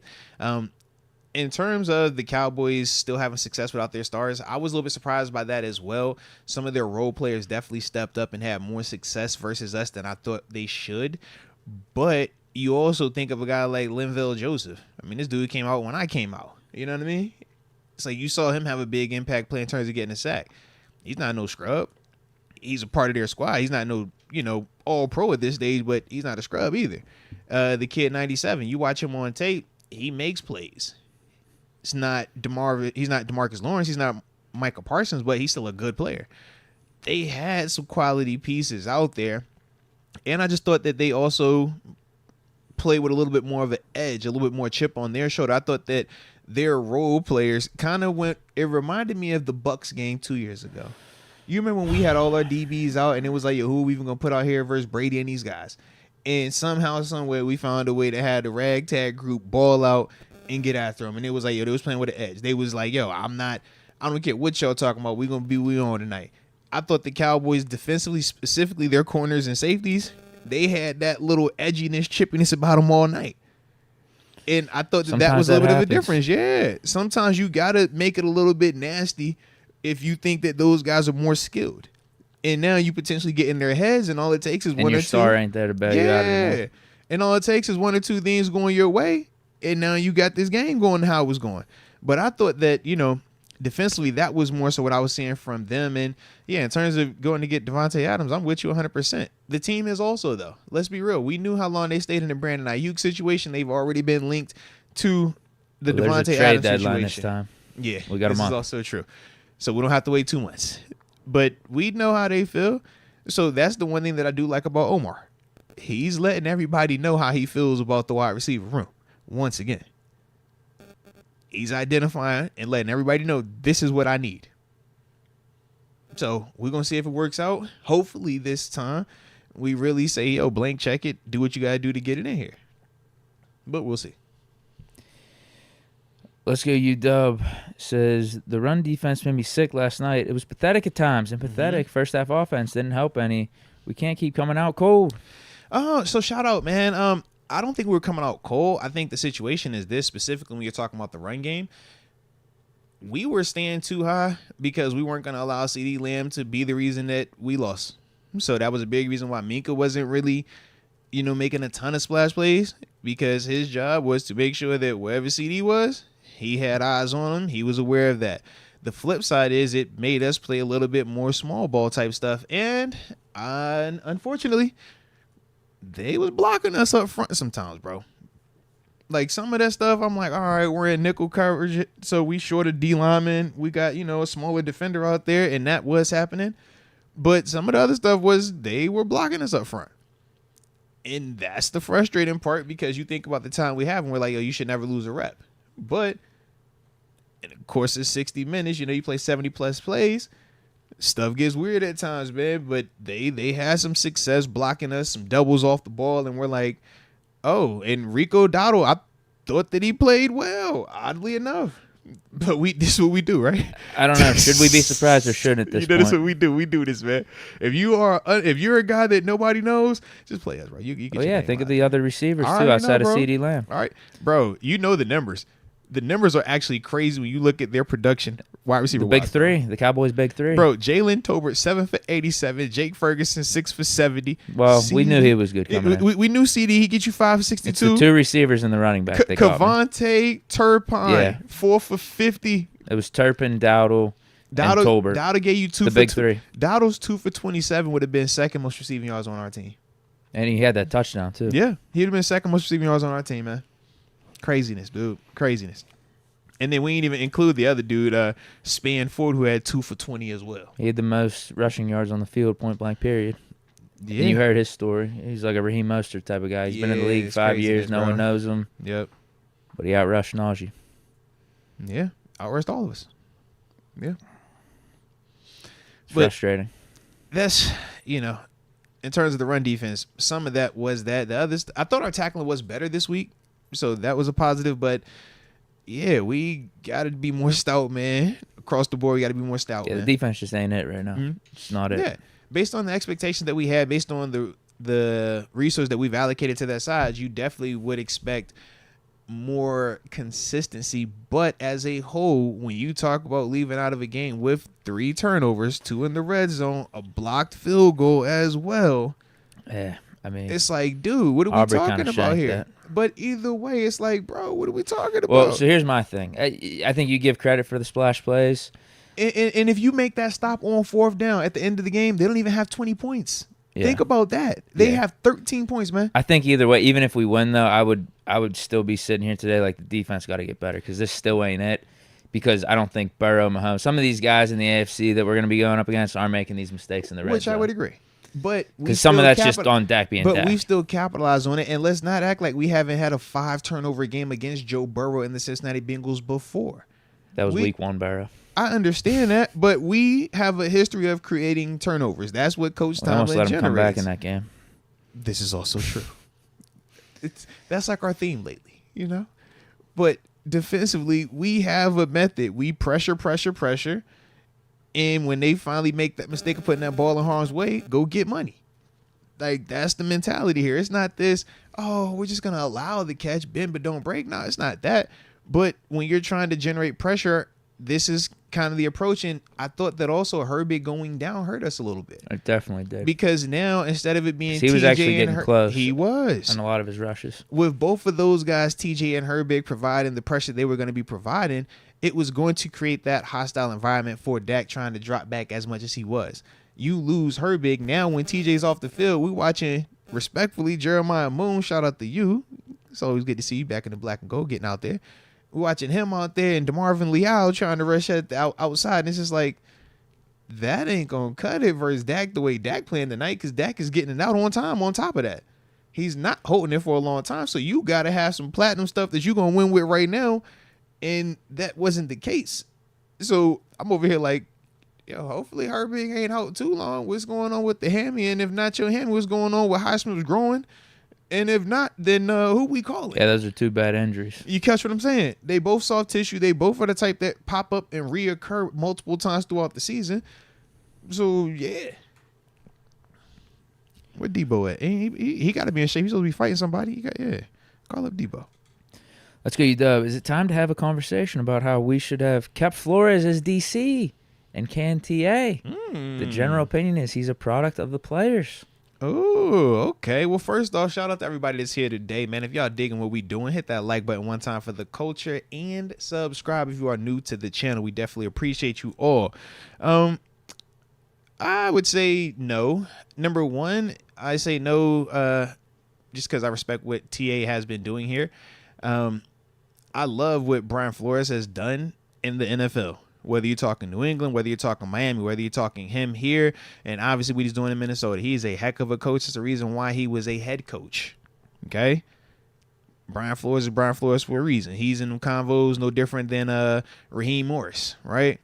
Like, he's in that type of stuff, right? Think about what Coach Tomlin was, DC to being a head guy. He's in those type of convos. TA is a DC, and there's nothing wrong with that, but that's who TA is. Now, the reason why I don't agree with this opinion of him being a product of his players, we've had multiple coaches come through here with multiple levels of talent and have had varying levels of success, right? But the one thing that when I look at TA and I look at how he calls his calls, I look at how he puts certain players in position to make plays, and I look at the amount of plays that are made defensively, that to me is a well-coached unit. That to me is a unit that trusts their DC, and it's a DC that actually understands what he's doing. I also know for a fact that he actually calls the defense. We know that was part of the, conversations prior to TA taking over who was actually calling the calls? Is it Keith Butler or was it Coach Tomlin, right? Was it Dick LeBeau or was it this guy? It's like, nah, it's definitely TA. So to me, I don't look at it like that. I also, just from how we've always talked, whether it was Kenny in the past or whoever, I always look at the player and I put a little bit more on players than coach, because the players are the guys that are out there actually missing the tackles. The players are the guys that are actually having the blown assignments coverage-wise. The players are actually the guys out there that are getting confused at times by the releases of the running back and the tight end, or bunch formation and back offset, and they don't know if this 4 strong and they should drop that first guy, or is it just a 3 and back is going away and now we got to rock with what we rocking with. That's not on coaching. The coaches will tell you everything that I just told you verbatim. But those players, they got to be able to take all of that I just articulated here and do that on the field in a split second. And the unfortunate part is right now, they're not doing that consistently enough. And if you look at this tape, the same way you look at that Colts tape and all the other tapes this season, you will see defensively, especially on some of these big plays we've given up, a lot of this is happening before the snap. Ball snap. That's confusion. I can see that. And if I can see it, definitely the OC for the other team can see it. And there's certain concepts that we've had issues with on multiple weeks now, especially when we go to some of our sub-package groupings. When we do some of the nickel stuff, yeah, the communication isn't being consistently good, at least from what I'm seeing. And that's resulting in some big plays being given up, some dudes running wide open, and we're looking like, yo, is it this guy's fault because he was the closest chasing? No, it ain't his fault. He just had great effort, so we're going to blame him anyways. It was actually this guy that you didn't even see in the screen because his eyes were bad. That's the type of stuff we dealing with right now, and it's unfortunate because, yeah, we got too much talent and too much resources over there for that stuff to keep popping up, man. No, I don't think it would have been a bad decision to promote Flores and have him be the DC over Terrell Austin. But I also don't think that's the way Tomlin would do business. And I think TA is actually, what's he been here for, about 3 years as DC? Yeah. I think he's been a net positive as the defensive coordinator. I think, and this is his 4th year here, though, because he was he started out the secondary coach. assistant. Yeah, these 2 games have been bad, but I think for the most part, our defense has been more net positive than negative with him being the DC. Just remember, as bad as last night was, though, Deke, as bad as last night was, they make that stop on 4th down. Yeah. They have 3 red zone stops, or 3 turnovers, 3 red zone stops, and a blocked field goal, and only allowed 13 points versus Dak. Just like, that's what we also have to remember with this. One single play, man, is the difference in that. Sure. There were bad parts of the defense, though. It was. 100% it was. Yeah. 100%. But no, I think he's been solid for us. Now, who do I think's better? I think Brian Flores is better, but he's more proven. Yeah, I just don't think that's the way you do business. You bring in Brian Flores as an assistant. Jump the guy that has been here the whole time. You know, we're gonna can you. Because I'm sure Tomlin has a good relationship with Terrell Austin and everything too. But it's not just we have Austin here because it's a good relationship between Tomlin and Austin. He's a good I think that was DC. More Tomlin in Canada. Yeah. Terrell Austin, he's a we competent talked about his success even in Detroit before he came over here. We've seen Brian Flores, or we saw Terrell Austin have success in this position prior to being here. Yeah, exactly. Then the same with Flores. But it's levels to everything. It's multiple. And the other reason Flores was available at the time too was the Dolphin situation. Yep. We brought him on to give him an opportunity for a season so he wasn't sitting out. Yeah, because he was supposed to be in head coach and head coach only conversations. I'm sure he will be in that conversation after this season. I think so as well, because he knows what he's doing. Haitian Dynasty says, just waiting on Russ at this point. We're going to see, man. We got to see what Mr. Calf is looking like, all right? Hopefully it's not limited anymore. I think through Fields' first 4 games, I said I don't know if Russ would have been better for us. I don't know if the offense would have been better necessarily. Maybe you could argue the Falcons, do we score a touchdown with Russ or something? I don't know. But Fields played good in that game. I think he played good in the first 4 weeks. As I said, I thought he was playing like a top 10, 11, 12 quarterback. Yeah. But yesterday's game, I got a feeling that if Russ was out there, the offense would have been better. That would be my assumption. But that's 1 game versus 4 that Fields has put together. Yeah. So, take that for what you will. I think the door is open for Russ, clearly. Tomlin obviously has a higher leaning towards him, given that he named him the starter going into week 1. So there's a lot at play here. I wouldn't be surprised if Russ is starting against the Raiders. I'll put it to you that way. Yeah, we shall see, man. We shall see. Fan Bradford, this O is on the O. I need to see more of 41 and 50. They're giving splash. Also, let's see Russ. Nothing to do with 2, but we need to see what we have. Shout out. Yo, shout out to them LBs, man. Peyton Wilson was definitely flying around. Landon Roberts with the insane punch out at the goal line. Definitely was fire. And PQ, man. Queen still flying around, man. He still makes a ton of plays. It's just, I feel like, man, we have such expectation where it's like, man, you got to make all these plays, man. It will get better. I think it's getting closer. But I'm with you, though. I like what I saw with Peyton Wilson, though, and Landon Roberts, man. Like, the physicality definitely showed up there, man. And, yeah, anytime you getting a ball knocked out at the goal line, which is also crazy to think about, right? It's the same defense we talking about, that same sequence. And it was, like, literally the play before, we're forcing a fumble on a goal line run. Like, hell of a play. Defense, man, it's like, as much as we get on them and critique them, it's like, bro, they still are doing some crazy stuff, man, to keep us in these games right now, man. Yeah. Robert Bannister, thoughts on the D sitting in soft zone again? So, when you're playing teams that have all-world wide receiver, like a CeeDee Lamb, that can give you the instant headshot, kill you, yeah, this is the approach you're supposed to take. Make them have to execute. Make them have to snap it 13, 14 times. And bank on the ability to cause turnovers, which we did for the majority of the night. It's just, you hope that while you're creating the turnovers offensively, you're in concert with each other, and now you're taking advantage of those, and you're scoring points while getting those stops, while getting those turnovers, and now the game doesn't feel as condensed. It doesn't feel as tight. But when we're not working together, offensively, defensively, special teams wise, we kind of get this hodgepodge of, offense looks good on this series. Now defense is kind of giving it up. Man, defense looks good right here. Turnover, great. All right, offense kind of in a sputter. Like, that was kind of what we were dealing with a little bit last night. And it's unfortunate, but that, I just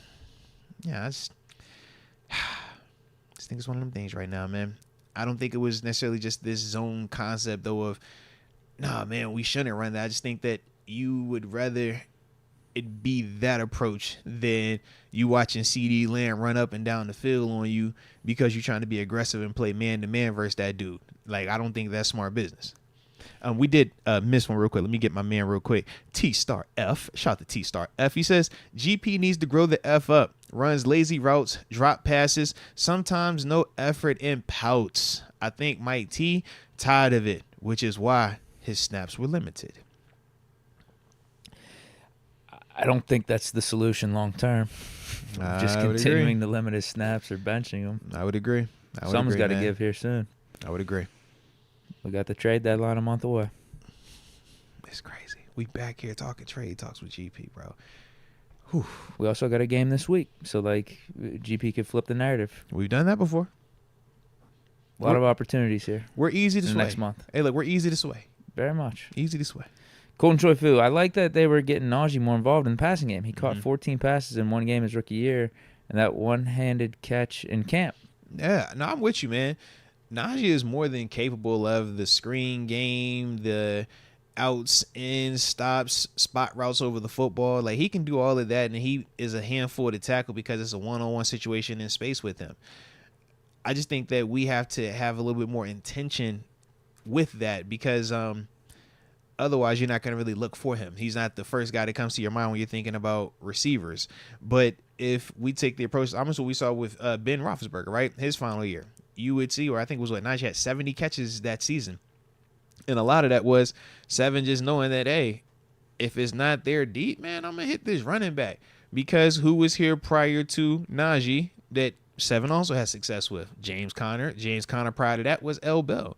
So with that, man, 7 already understood that, the running back is a weapon. I can look at that running back and get him in this involved in this offense, and he is going to still give me a lot of production that way. I just don't think that we utilize Najee like that or even tried to since his rookie season, and we've seen a little bit less production from him. Now, part of that has been because of Jalen Warren. But the problem with Jalen right now is availability. Same with Cordell Patterson. Yeah, and that's part of why when we talk who's the best running back on the Steelers, it's like, how do we not say Najee when he's the guy that's constantly out there, that's constantly showing that he is running through the brick wall, but he's the one that's available to go to the brick wall. We don't get to see what it looks like versus this lighter look because the dudes ain't available to us right now. I mean, it's the same song and dance every single year with this group. Najee's the only guy available. The other guys get a little bit more available his first 2 years. True. Usage-wise, it wasn't upticked enough, though.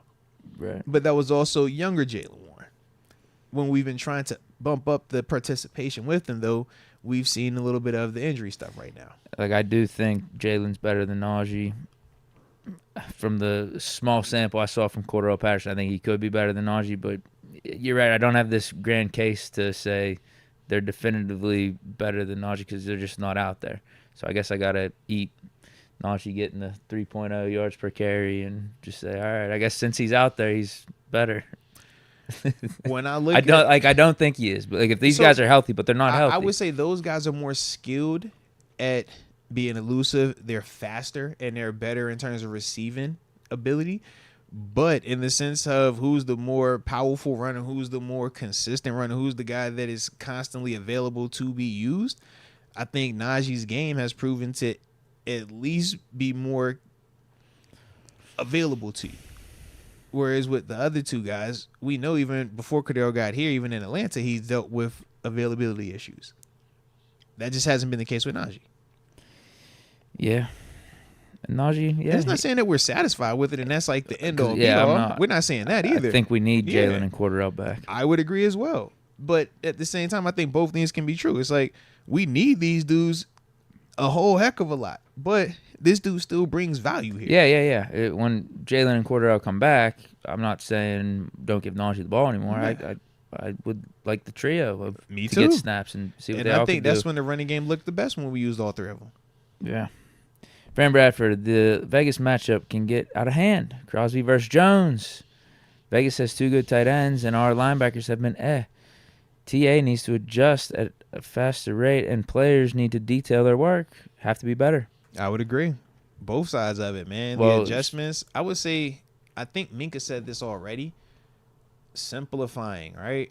I know I've been back and forth on do you simplify or do you hold these guys more accountable? Meaning, if you can't grasp the concept of when it's a 2-3 exchange, meaning the number 2 receiver and the number 3 eligible receiver, whether that's a tight end or a running back, when those guys exchange where they're at from a route standpoint and it starts here and they cross or they do this, if you guys can't figure out the communication properly based on the difference of cover 1, cover 2, cover 3, cover 4, 5, 6, whatever, it's like, then, man, dumb it down. We're only going to play at this and we're going to lock it every time. Now, by locking the coverage, that means, Deke, that's your guy no matter where he goes. And this is my guy no matter where he goes. Now, the beautiful part is it simplifies it. The bad part is when we get these crosshairs, we got to find ways to not run into each other. And one of us is going to be inconvenienced by that, but hey, it is what it is. Or we're passing everything. We're going to zone everything off, Deke. That guy come out there, that's yours. I got the first thing coming inside. One way or the other, though, I think we have to get on the same page. Now, when you dumb it down and simplify it, the cause and effect of that is offenses can't take advantage of you because now they know exactly how you're going to play certain concepts, and these OCs are smart. They will draw up certain concepts that will gas you. I mean, I can tell Deke right now, if we say, hey, Deke, if you know they playing cover 3, what you going with?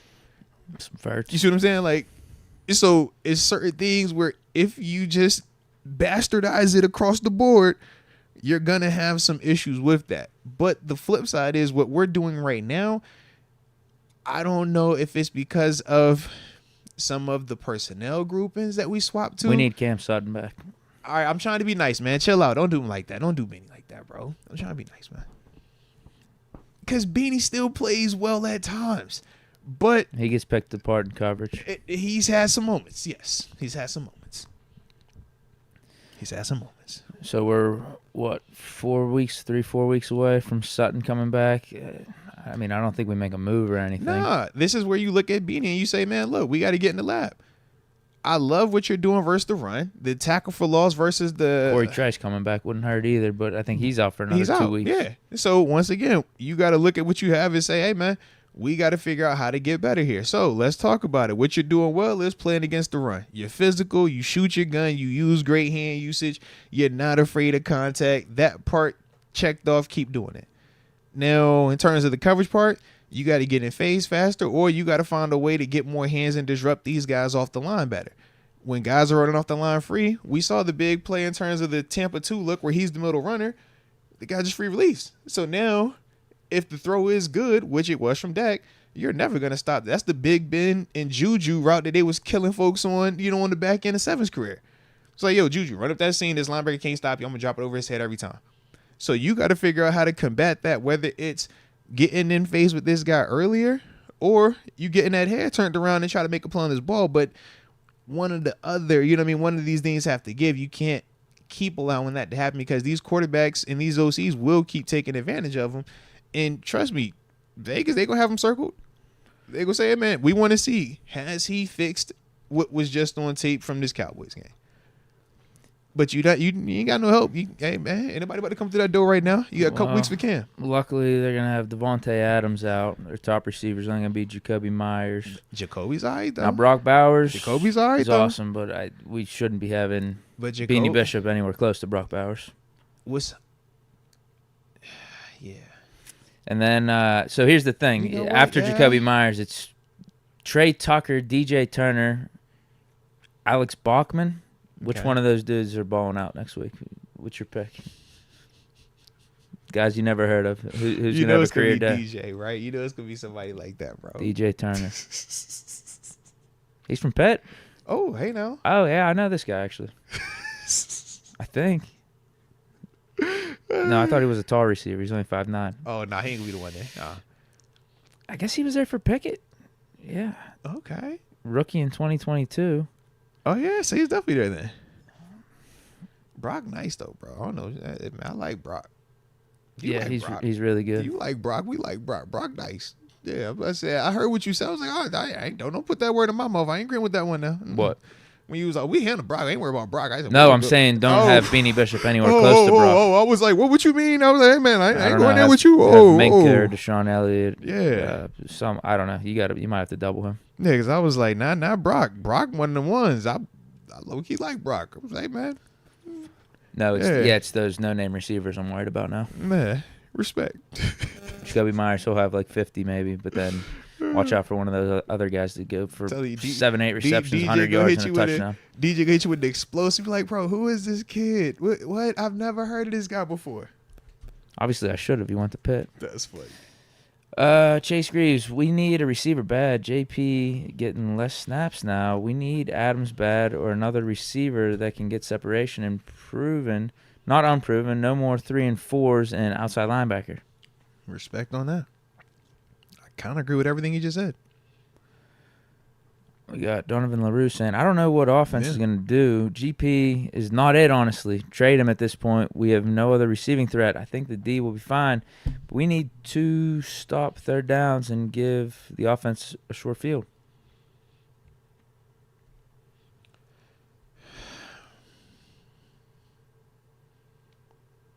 We need to stop third downs. I mean, yesterday was weird.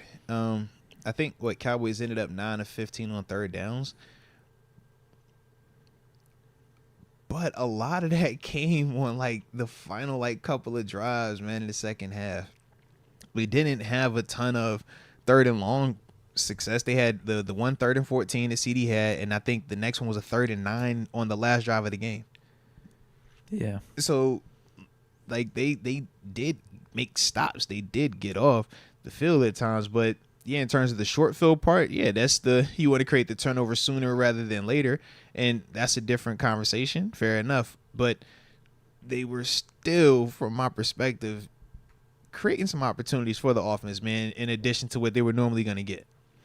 Joe Gerbers, y'all think if we bring in Tay Adams, he can help GP get his shit together? Also, there's more football to play. If we win the next 3, we're 6-2. That's a big fact. And yeah, we're still 3-2. I mean, what's the AFC? How many teams are ahead of us right now? It's the Chiefs. It's a lot of 3-2s out here, man. Right. Yeah. I think Baltimore has the tiebreaker on us somehow. For right, because I was like, Buffalo's 3-2. Jacksonville is not. Texans are 4-1. So there's only 2 teams. It's Chiefs at 4-0 and Texans at 4-1. Yeah. Because Baltimore technically is ahead of us. That's because they got the division win. But we're still both sitting at 3-2. They're saying somehow the Bills have the tiebreaker over us too. What's the common opponent? I don't know. They got it Chiefs, Texans, Ravens, Bills, Steelers. So we'd be, I guess, the 5 seed. Maybe it's point score, probably. Is that what it is? It has, like, I don't know. Because I'm like, the records are the same. Yeah, we only got 92. Yeah. That's a good point. Not the end of the world, but we need to be getting wins when we should be winning these games. You know, like, schedule ain't going to be getting easier as time goes on here. With the AFC North. Although, with how the Browns are playing, I think those games got a lot easier.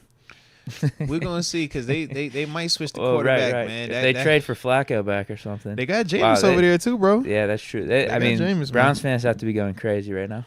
Seeing Joe Flacco and what he's doing with the Colts and then Baker. They have to be going crazy. It's hilarious. And they got to be over here like, it's the most Browns thing possible. Are we really turning to Jameis in our time of need? Like, that's our savior right now is Jameis Winston. They should. I mean, it's that bad. Yeah. Then it's like you're paying this dude $60 million to sit on the bench. It's crazy. For Jameis Winston. And he's still got 2 more years on his deal. Ain't nothing you could do about it, man. Because the dead cap hit's like insane. It's like $90 million if you cut him. Like, that's your quarterback. Can you just keep him on the roster but tell him, like, stay home? Like it or not, that's your quarterback, man. Like it or not, that's your guy. Figure it out.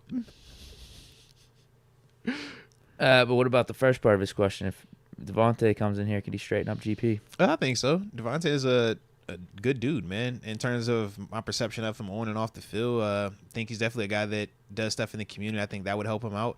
But it's also his temperament. To me, Devante's temperament is closer aligned to, like we said, a little bit of a Larry Fitzgerald type, man. Like, he doesn't do a ton of the, crazy antics. He's not even loud with his celebrations all the way.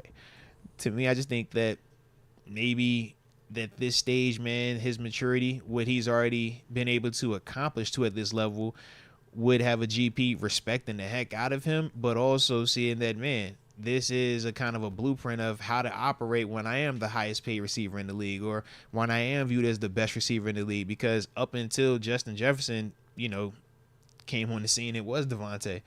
He took over after AB. So I think that would be a big benefit for GP, but GP might be in that danger zone of not being able to stay here and be his teammate, man, if, he keeps trending how he's trending right now. Greg Yeager, run game was horrible and defense got gashed on the pass. And we got gashed on the ground. Yeah. I would agree. Ain't no knocking that now. DB's got to be better. Got to be more consistent with the rush as well. But at the same time, I thought Dak had some moments where he was playing well. Sean Mays, when is enough enough? When is it time to tell Tomlin in order to have volunteers, you have to stop being a hostage taker? I'm so confused. Who is this in reference to? It's got to be Pickens, right? Is that who it is? I was like, I don't know, man. Are we holding him hostage? Is that what we're doing? No, I think they're saying, like, if the signs are there that this guy's going to potentially be a hostage for you, maybe you don't draft him or sign him. Yeah. But the talent is the talent, though. Yeah, he was a steal in the second round. Yeah. Thomas said, I think sometimes it's worth the risk. Like, I'm not blaming us for drafting Pickens at all. I ain't tripping on that. No way. Or drafting Claypool. I think the Claypool pick was good. Man, you live with some of this. Like I said, with receivers, you know how they are. They catch and release. Keep them until they start tripping. Then you going to move on from them, get the next one, man. T-Star F. We blame you because you guarantee wins and jinx us. They talking about you. See? It's a Deke loss. Boom. I think this was more of a Tomlin loss than the Colts one. Oh my god. With Micah Parsons being out and DeMarcus Lawrence being out. You got the Home highest game. paid quarterback and second highest paid wide receiver in the NFL. Nope. Mm-mm. Them dudes are still available. And it's the quarterback-driven league, too. Well, with us giving up what we did on the ground, too, like it was just... But part of felt worse. Part of Colts the one. rushing yardage was the approach.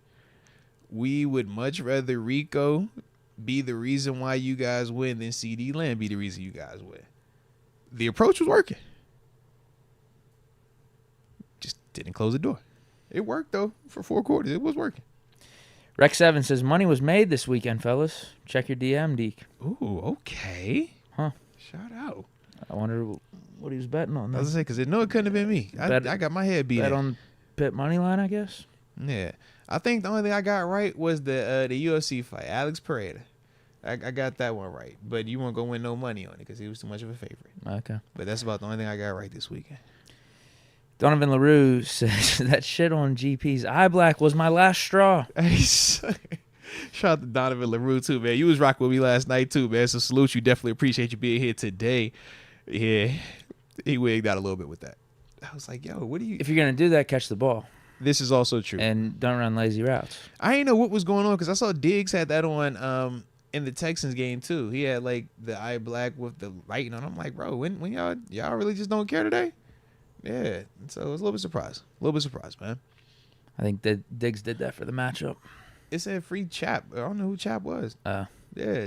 It had nothing to do with, like, football? No, it was just like, it say free Chap. Like, C-H-A-P. I'm like, who the heck is Chap? Like, free homie? I don't know, but it said that. Yeah. I thought he was I thought it was something like Pickens where he was amping himself up. Yeah. Bills matchup, revenge game. You know, I thought the same, and I'm reading. I'm like, yeah, I don't know who Chap is, bro. I tried every initial. I'm like, maybe it's Children's Hospital, all people. I gave up on it, bro. Yeah. But free Chap, whoever Chap is. Yeah, I think the eye black in and of itself, not the worst thing. I mean, you're putting unneeded attention on yourself. You're making yourself a target. But if you're doing AB type of stuff, I don't care. If you're backing it up, I don't care. What's the kid from Georgia, Ryan Williams? He does that. It looks good. He's cooking. He had another folks crazy play. He's cooking folks Vanderbilt. up. So when you're cooking folks like that, you can kill everybody. You could do all of that. But,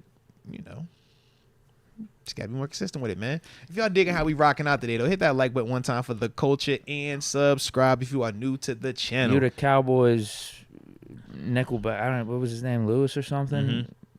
Calling out GP after the game, saying Steelers need a receiver. GP's weak. I heard. All them boys playing in his face, man. Trent Johnson, I want to see Moats defensive nausea now. Multiple lines, multiple coordinators. Still one of the worst RB1s in the league. Hey, man, everybody has their perception of what Najee is. His stats back it up.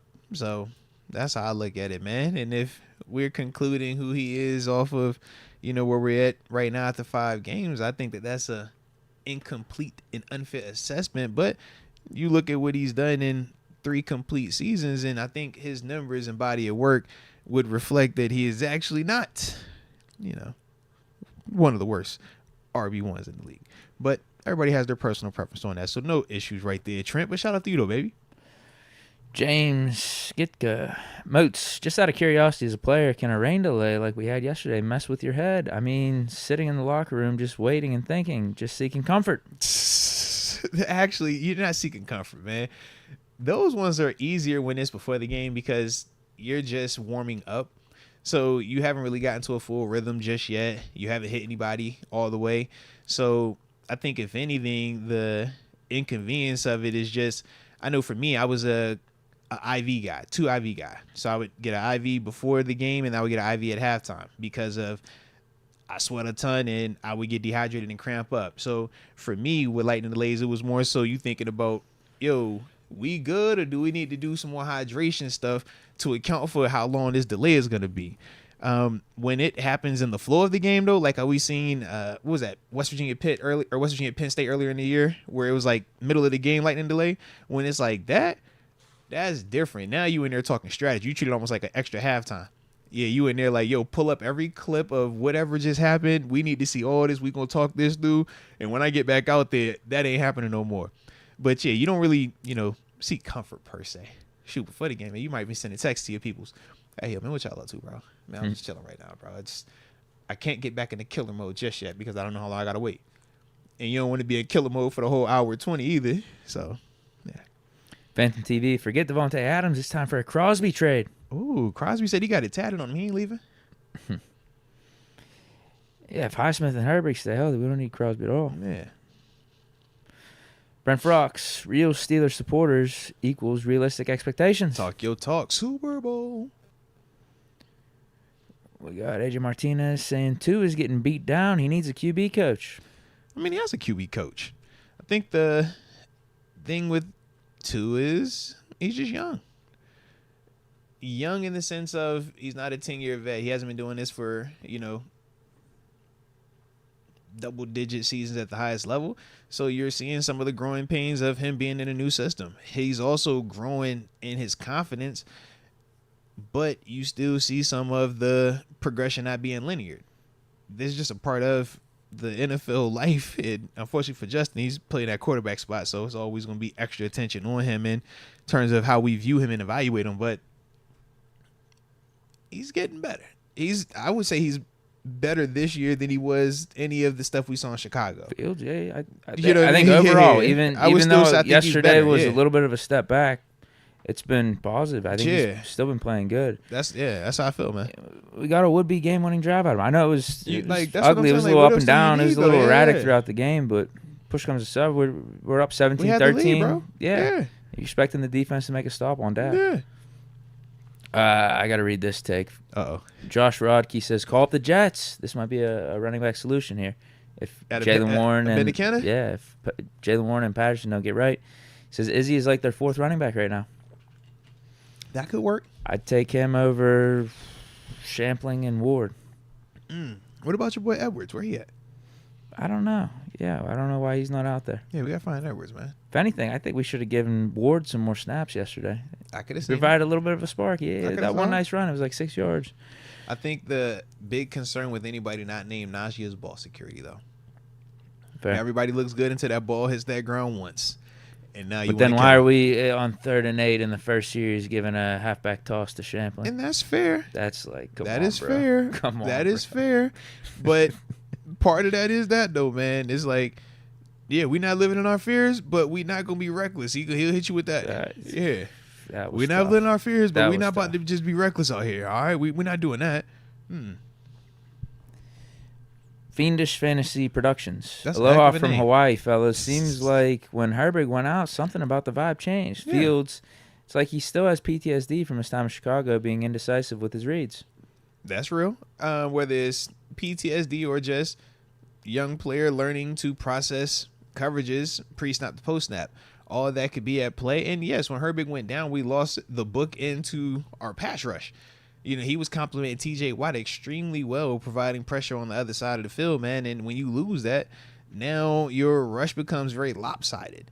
And once that is the case, now I can slide protection because I don't have to worry about the one-on-one on the other side because I feel like my tackle is better than your edge rusher. Yeah, that's what happens when you lose a Herbig or you lose a Highsmith. Yeah.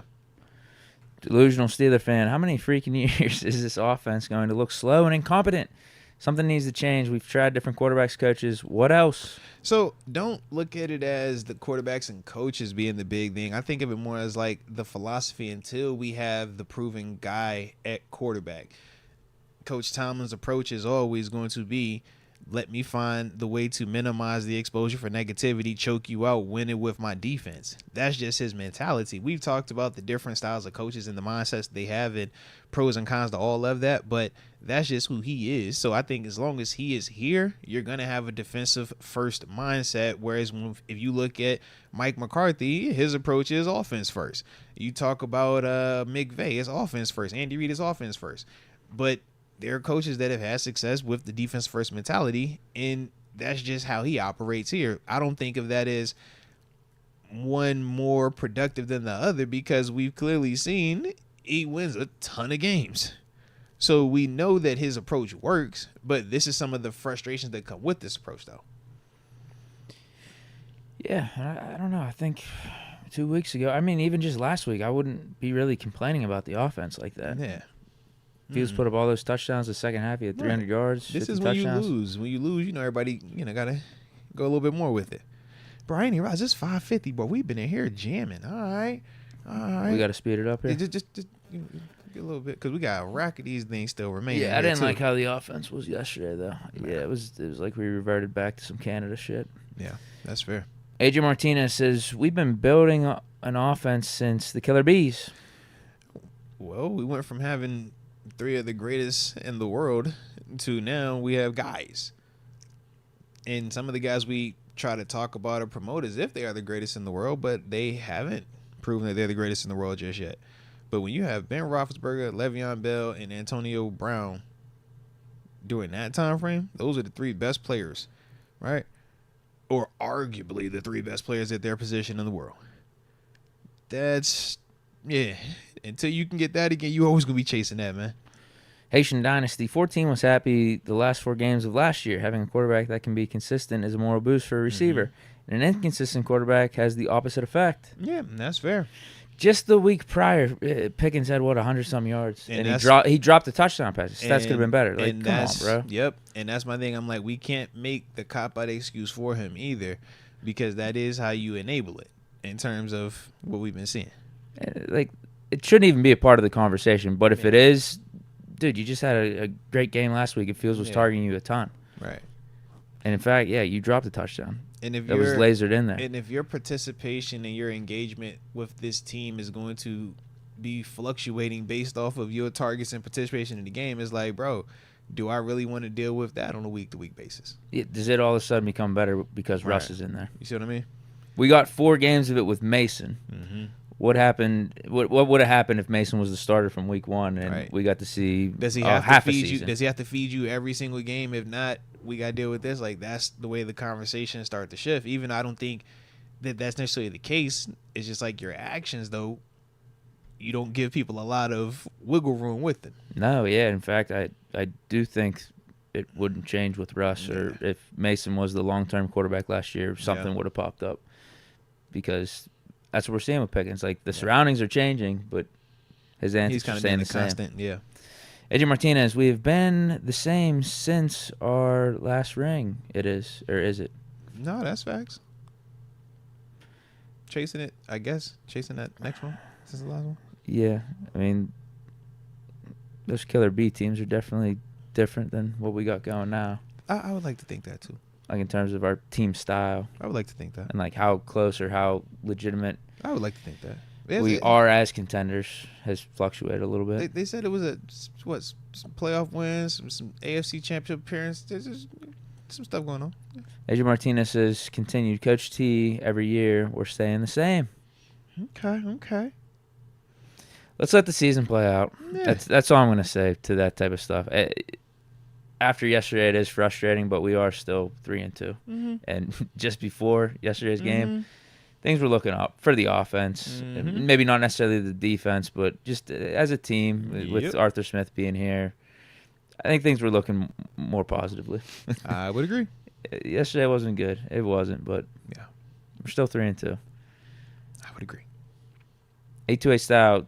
22 is a jag. This is a $50 comment, too. Shout out to 828. I just beat you. Yeah, shout out to 828 style in the building there, man. One time for the coach. Hit that like one for 828, man. Let's go. 22 is a jag. 14 is a jag with potential and bad attitude. 6 not meeting expectations. 25 is him. 39 makes too many tackles. 31 liability. Why is he on the team? Mike T is a great leader of men, great motivational speaker, but horrible decision making. Slow to react. I like what you're on 828. I am, man. And when he's saying jag, he's just simply saying just a guy.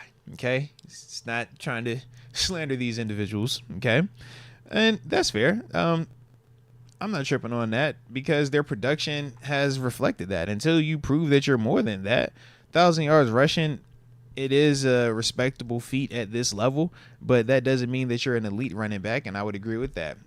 George Pickens, in terms of his statistics thus far throughout his career, you respect it, but it doesn't mean that he's elite just yet. It doesn't mean that he's great just yet. So I could definitely understand that, but he does have the potential, and I can definitely understand the attitude part. Yeah, with PQ, in terms of 6, I mean, expectations, that's real, because we do have higher expectations when you are the highest paid free agent that we've signed. So, yeah, we do want to see more splash. We do want to see more consistency in terms of some of the tackling and stuff like that. 25 is definitely balling. Shout out to He's been Deshaun awesome. Elliott, bro. Shout out to Deshaun Elliott. Definitely loving what I'm seeing with PFF him, had man. those positional rankings down below whenever they did their intros. Didn't they have Elliott really high for safeties? Might be. They had JPJ ridiculous. They had him like 2 or 3 away from the very bottom of cornerbacks. That was absurd. Hold on. All right, he didn't have the best game against the Colts, but damn.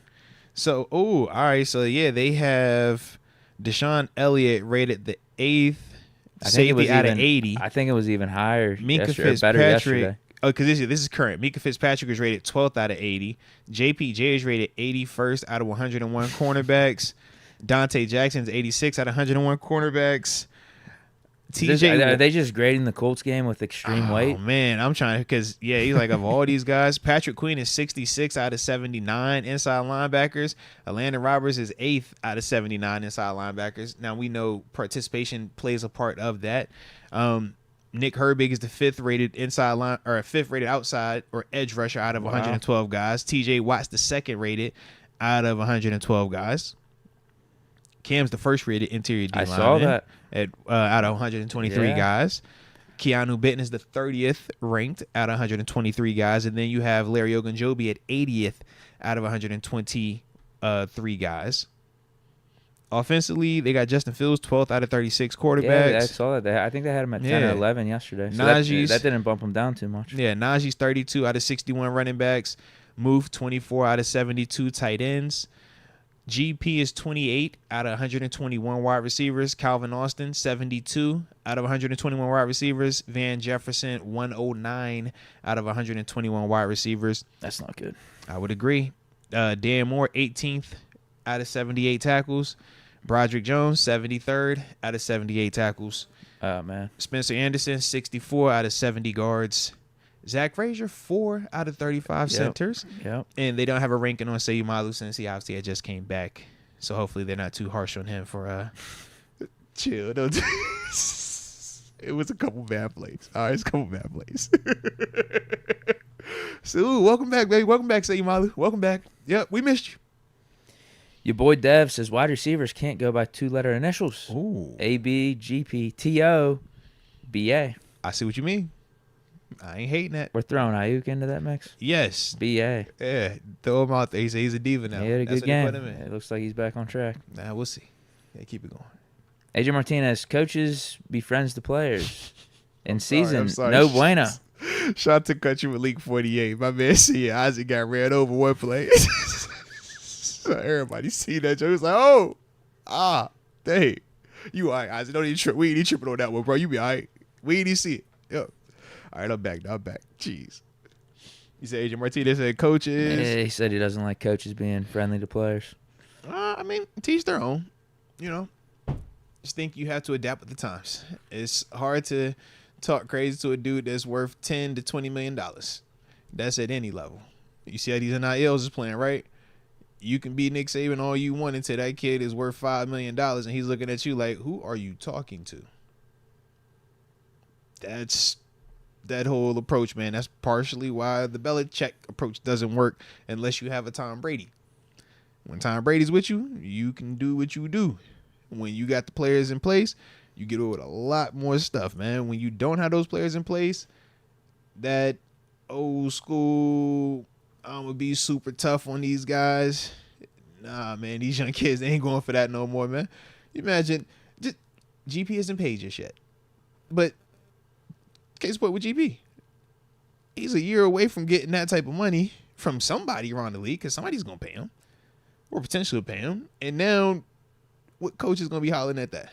What coach is going to be telling him he can't do something when he has that type of money to go with that? Well, yeah, I guess it all depends. I kind of like Tomlin's approach here. I think he's got it set up good, but then ultimately does say we want volunteers, not hostages. So contracts and how good you're playing to a degree doesn't matter. Yeah. Like if you ain't all in, if like you hit a breaking point with pissing me off, like we're gonna get rid of you. I would agree. But that's why I like Coach Tito, and that's a big reason why he's been as successful and has been here as long as he's been. Okay, AJ Martinez says, no remix, don't relax. We're going down in Las Vegas, 10-9. Man, yesterday's game even got AJ Martinez predicting losses. Hey, man, but then he said we'll be back in prime time versus the Jets and Russ will be out there cooking, supposedly. I guess that's maybe that's the case.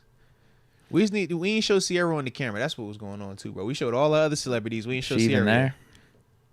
I don't know. Hubby was there. He was fully dressed. Fresh lineup, too. He looked good. I see you. They was fresh off the fashion show. I know you seen the family pics at the fashion show. I liked them all up top.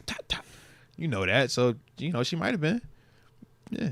They still promote him as if he's QB1. That was the first pick I saw from the fashion show on the Steelers account. It was like the Russ Sierra family pick, and then it was the others. To me, I'm like, oh, that's QB1 vibes. That's all. I told you. I told you I do think Tomlin is going to go with Russ. I'm reading all of it. Yep. I think he will. But if Fields had 300 and a couple touchdowns yesterday, hey, a lot of ifs. Yeah, I know. A lot of ifs. I know. Fields, it wasn't his best game yesterday. No. I don't think it was a terrible game though. I would agree also. No, I think both things could be true. Yeah. I told you I'm good with rolling with him, but yeah. I think Tomlin's gonna go with Russ. Yeah, I just think he will if he's fully healthy for this Raiders game. We're gonna find out tomorrow though. I don't think we will find out. I think no. The tea leaf in the sense of if Russ is a full participant this week, because I think that's the only thing holding it back. He's waiting on Russ to be a full participant. Yeah, you can't make that move after having him miss this much time and he's not fully ready. And now you put him out here and we get 4 games out of him, and we go right back to the same situation. I think that they kind of are trying to avoid that.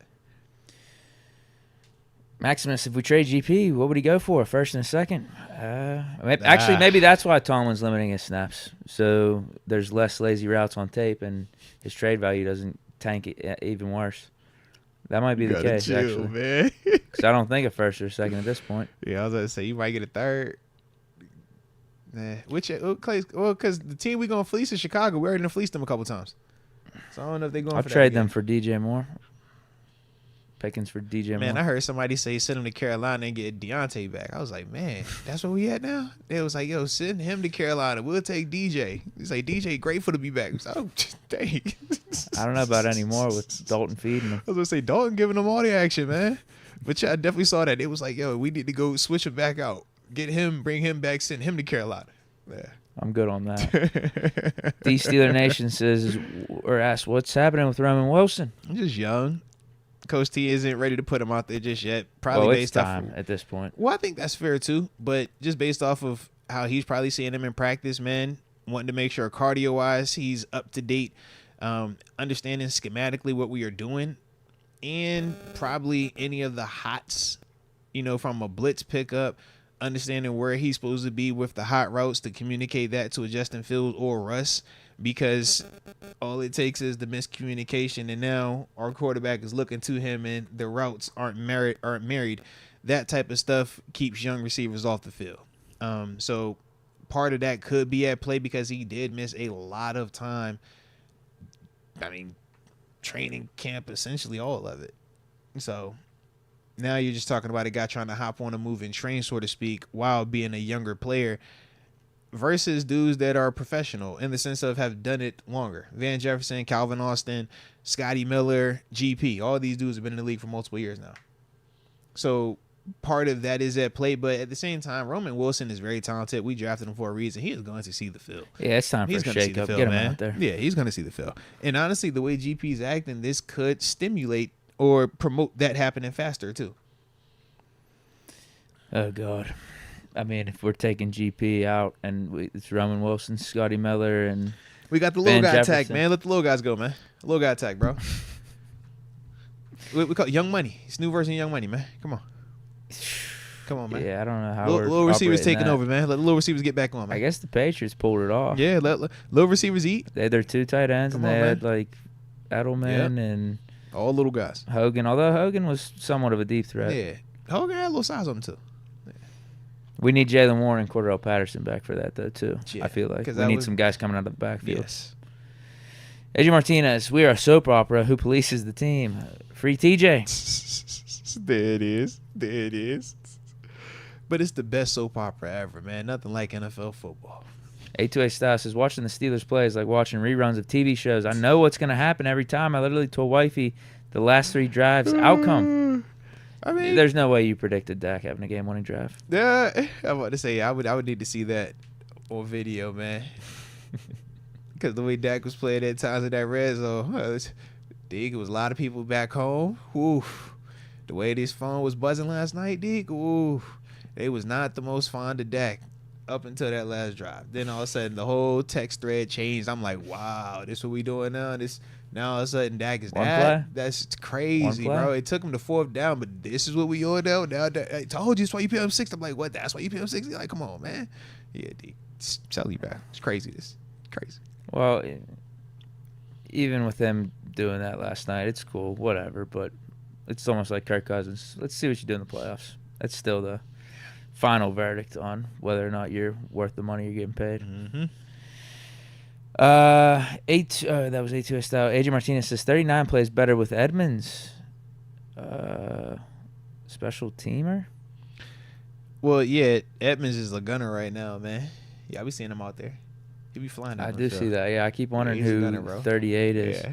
I saw him getting some snaps on defense, too. Yeah, they use him as a dime linebacker. Like I said, Edmonds, man, he's familiar with what we doing here. Elliott's playing too good, though. That's the problem. Yeah, it's like when Deshaun's playing the way he's playing, how do I take him off the field? I'm not doing that. So on occasion, you'll get a 3 safety look. On occasion, you'll go to the dime look. But, yeah, Deshaun is balling right now. Fiendish Fantasy Productions says, hey, Ohio State got a nice receiver we could draft in the 2nd round with Emeka Ibuka. Great blocking wideout. All right, come on. Got speed and good hands. Team first guy. He's got Steeler written all over him. All right, he sounds like a wide receiver, too. So that means we still need to either have Pickens shape up or trade for Devante Adams. All right. I ain't tripping on that. Yeah, this guy's not the guy that you're talking about, right? Jeremiah Smith. I'm thinking about Smith. The real-life problem. We got 2 years to wait on that one. AJ Martinez, isn't going 5 wide open more running lanes for 2? Yeah, but you saw some of the hits that 2 was taking yesterday. That's a very, very rough life to live in the NFL, and eventually you'll turn into Cam Newton. I don't think Phil's body is as big as Cam Newton's, so the more of those type of shots he takes, the less his shelf life is going to be in his ability to just play quarterback at this level, man. So, yes, in theory, it does open it up, but no, you don't want your quarterback doing that type of stuff consistently, man, because it can end very bad for them dudes. Brent Fox, Deke, start making the exception the rule. King Henry is King Henry for a reason. Mm-hmm. The defense played well, too. The splash plays kept us in the game. That's actually my point. King Henry was available for, what, $10 million? Yeah. And so we could have done the swap, pay Derrick Henry $10 million. If you get Najee out of here, that's minus, I guess, $3 million. So, but yeah, you're basically... Is it 7 net? Yeah, 7 yeah. net? Yeah. 7 you got to show out to get Derrick Henry here. Make the running back swap. Derrick Henry for Najee Harris. Fair. I said I would do it. That's fair. No one else wanted to do it. That's fair. Maybe not there everyone. Was some people that wanted because some people, but I think the majority were critiquing me for that take. Yeah, because some people viewed him as he's older, and some people even look and say, is the rushing success also due to the fact that he's with the Lamar Jackson, who is a very dangerous player in his own regard? And would we necessarily have the same type of impact, or would it look like how it looks when Najee plays? No, he's definitely better than what we got going now. Okay. Like I think that's a fact. But is it as good as what he's doing with Baltimore? I think maybe that's a different story. Right, because that's my only thing. I'm like, I think he would still be effective here, but I don't necessarily think it looks like how it does in Baltimore, partly because of how you have to play Baltimore with Lamar. Yeah, Lamar's playing pretty good. He is. I mean, I think... But Derrick Henry is a big part of it. Well, I was going to say, I do think we could be running a more Baltimore style if we had Derrick Henry here and Fields is utilizing his legs more. And that's the weird thing to me. I don't know. I guess it's because of some of the shots that he's taken. Mm-hmm. That's got to be a part of it because we could be utilizing his legs more than what we are. You saw some of these hits he took last night, man. He started getting them off that ground slower and slower. And it's like, how many? This is only week 5. Are we really trying to say we're going to live and that's how we're going to operate for 17 weeks plus postseason? I think that is a hard way for Justin Fields to live if he's playing for us, especially the way that, like I said, some of these dudes play when they play against us. At least in Chicago, they might sleep on the Bears. You ain't tripping them all the way. They get up for us, though. Like, we can't act like we couldn't afford Derrick Henry this offseason. We could probably still afford him now. Don't we have like $10 million in cap space chilling? 13, I think. Either 12 or 13, yeah. Yeah. Mm-hmm. I'm too saucy for you. What's up, fellas? At this point, if I was Tomlin, I would get Adams for a third and Van Jefferson or Najee. Keep our good players and keep Russ. I'm sorry, but Najee hasn't shown any production like Warren and Patterson. I mean, that's fine. I'm down with it. Who's starting this week at running back? Isn't Marlon Mack available? Didn't we go through the list? Oh, Damian Harris. So now we're gonna sign somebody the week of. And we're trading for a Abanikanda. That's what I would do. You catch what I'm saying? I would trade for Abanikanda, maybe pick up Dalvin Cook. That's not a bad little running back group right there. And they just gonna start this weekend, huh? Hey man, figure it out back there. You got if you're trading Najee for Devante Adams, right? Yes. Yeah. Mm-hmm. If you're trading Najee for Devante, yes. If that's what it took, I would do the trade. No, respect. I just think that you go create another issue though.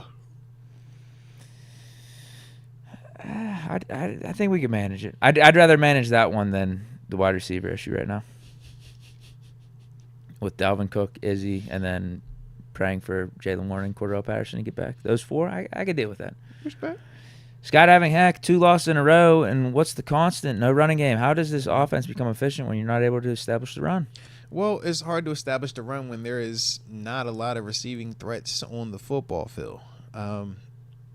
If you are calling your defense and you're looking at our offense, which the receiver not named George Pickens that you feel you have to double?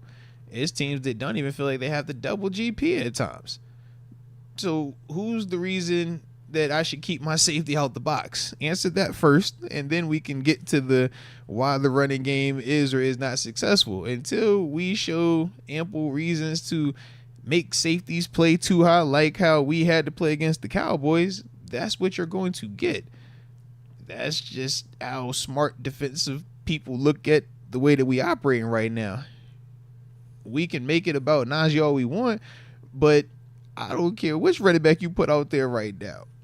I don't see enough receiver threats to make a DB or make a defense feel like we need to say the pass is more dangerous than the run right now. Najee is the consistent part. So let's take him out and watch these dudes kind of struggle to find somebody to throw it to. That's kind of the approach that teams are taking against us right now. It's more so the respect of Najee than it being the reversed effect. So I get what you're implying, but to me, I don't think it's like that though, personally, man. I think that we have to be better throwing the football and winning our one-on-ones in terms of getting open and winning that part. Until we do that, you're going to constantly not have the numbers in the running game. And if you don't have the numbers in the running game, you have to have son of a guns up front that move people off the line. And we know we banged up right now, so we don't have that available to us. Cody James here watching with my son, Chase James, first live with Deke Moats. Shout out, Cody. Hope he enjoys the Steelers with me as he grows the way I did with my pops. Born October 1st, 2024. Let's go. 6 days old, man. Deke, that's pretty hard right there, bro. That's pretty fire. Shout out to that dad life, Cody. Shout out to you, Sorry, man. his first Steeler game went the way that it did. This is also true. At least you got this low key, though. You got to be careful. That's what created me to a Cowboys fan. You know that growing up. I told you, that Super Bowl, man. All right. I was like, ooh, what's this team? All right, I like that team. Be dangerous. Hopefully at 6 days old, he might not remember it, though. Just be hoping for. I was a little bit older. I was about 3-4 years old. But, hey, man, hold on now. Hey. Yeah. Poppy Shampoo. What's up, guys? Why don't we use Najee more in the passing game? Seems like he's the only one that can catch. I think it's more of we have to be more intentional about that. But I'm with you. I would like to utilize him more. This is another week that he's showing you that, Najee can't do anything with the ball when it's a pass, but yet he still is giving you some of your most explosive plays in terms of pass plays for multiple weeks now, man. Najee's the running back that nobody loves, but, constantly produces at times. It's not to the best, to what we wanted up here, but it's like he still be doing certain things, man. It's just he don't get the appreciation, man. A2A style. If communication is the problem every week, who's at fault? I say you got to take certain players off, but at the same time, who are you replacing them with? And that's the difference at this level versus college or even high school. You see what I'm saying? Like, that's the difference. C.J. Henderson, though. We got him chilling. I did see that. But that's the difference, though, between, this level versus college or high school. we got a C.J. Henderson, but you put C.J. Henderson in and you take Beanie Bishop out. It's not an ability thing. You're still going to run into the same issues of communication. Why? Because when you're out there in front of 70,000 and now that play that you've watched over and over on film, that play that you've seen the guy run in practice, that play that you've done walkthroughs with, it looked one way, but now it's CD freaking Lamb out there. It hits way different. That ain't the scout team quarterback. That's Dak Prescott over there. That hits way different. That tight end that you was guarding all weekend practice running up that seam, Beanie Bishop, and that Tampa 2 that you was locking down every time. Oh, no, this Jake Ferguson now. He a little bit different than what you've been practicing against. And at this level, you get one chance to get it right. So, I say CJ Henderson ain't tackling as good as Beanie Bishop. I know that. All right, now. All right. So, that's why when we say who's at fault, I look at these players and I say, yo, you have to hold yourselves more accountable. If you want to do this for a long time, at least from my experiences, that was how I personally went about it. And the guys that I watched also have longer careers. That's how they went about it. They weren't looking for excuses to justify them not doing something. They were looking for ways to figure out how to do that. How do I overcome this obstacle? If I'm looking for a reason, somebody to blame, hey, man, we talk about the league average of, 2.5 years of how long you going to be here, man. First round is all the way to the undrafted guys. That's for a reason, man. Because it's a lot of people that take that approach. But it's like, if you want to have this thing and do it for a long time, man, your mindset has to be a little bit different. King Whooper has a couple comments on field. Says, Moats, JF wasn't the problem. Our receivers let us down. They were not catching the ball. A little bit of both. JF was gunslinging. There's a little bit of both. How'd you feel? I would say a little bit of both. Yeah, I think wasn't Fields' best game, but receivers didn't help him. I liked the would-be game-winning drive from Fields. I liked certain plays that he was giving us. I liked his heart, his effort, physicality, leadership, like that type of stuff. But, there were some inconsistencies in his play, a little erratic at times, and obviously the fumble, I know we could say he picked it up, but we still lost. It kills your field position. 20 yards there? Yeah. So that unfortunately popped up. I don't think he was decisive for the majority of the game. It finally took when Kyle Allen got in there. For him to click. For him to just, hey, let me get this ball out quick over the middle of the field and dice this defense up. And then we ended up scoring shortly after that. So, I think mixed bag with Fields, but I don't think he got the help either. Well, respect on that. Respect. I was laughing at MB fella. He talking about, my dad told me Van Jefferson is the T-Moo version of Justin Jefferson.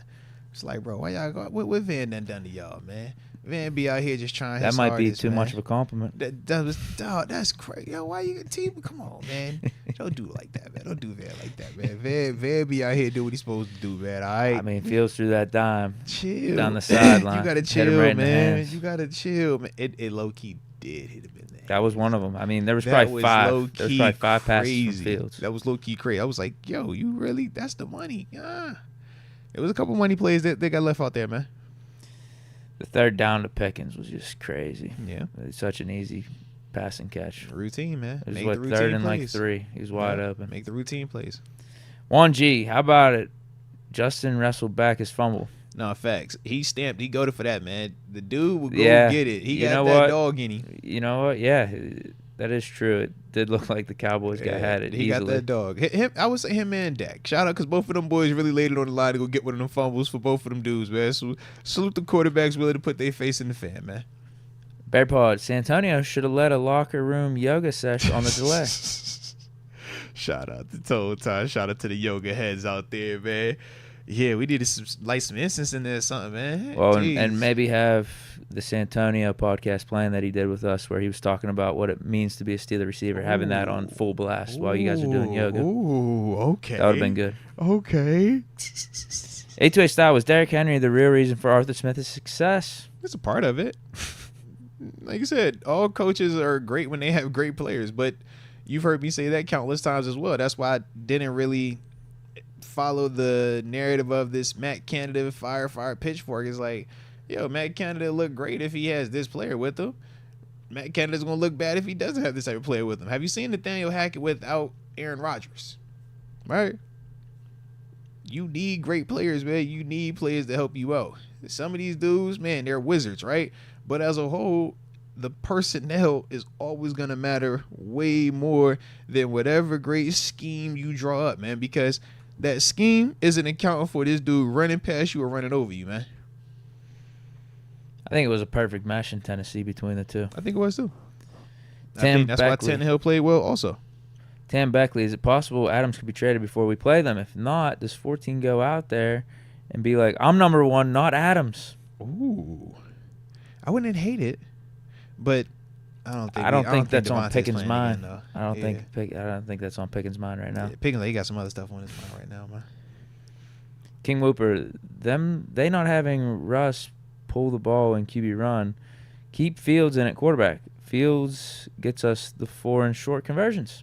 I mean, if we're looking at it simply from a running ability standpoint, but my rebuttal would be I don't think Russ needs to, because he's going to process the defense faster from a coverage standpoint and get the ball out faster, i.e. like what we were seeing with Dak Prescott last night. You don't have to be the most athletic. If you can read it and get rid of the ball faster, why do you think Tom Brady killed for so long? Tom Brady won't running by nobody, but he understands how to read it and get the ball out on time. That's just as effective, man. And Russ has shown the ability to do that. Bat 300, who is the better arm talent / ability to read defenses? Stronger arm, Justin Fields. More accurate arm with the touch and the better ability to read the defense, Russell Wilson, in my opinion. Yeah. How do you feel? Yeah, better deep ball, too, for Russ. Steelmatic Network with G Honda. Bro, the time of possession was neck and neck. We punted 5 times and inconsistent in the red zone efficiency. Missed tackles and drop passes early. Yeah. Alert. Time of possession, they slightly had us, I think, by like 5 minutes. The big thing was the played discrepancy. I think they ended up with like 72 or 75 total snaps. We ended up with like 56 or 57 snaps.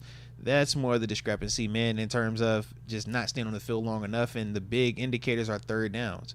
We were 3 of 12 on third downs, meaning we're not sustaining drives and not being able to stay on the field. Flip side, for the Cowboys, they were 9 of 15.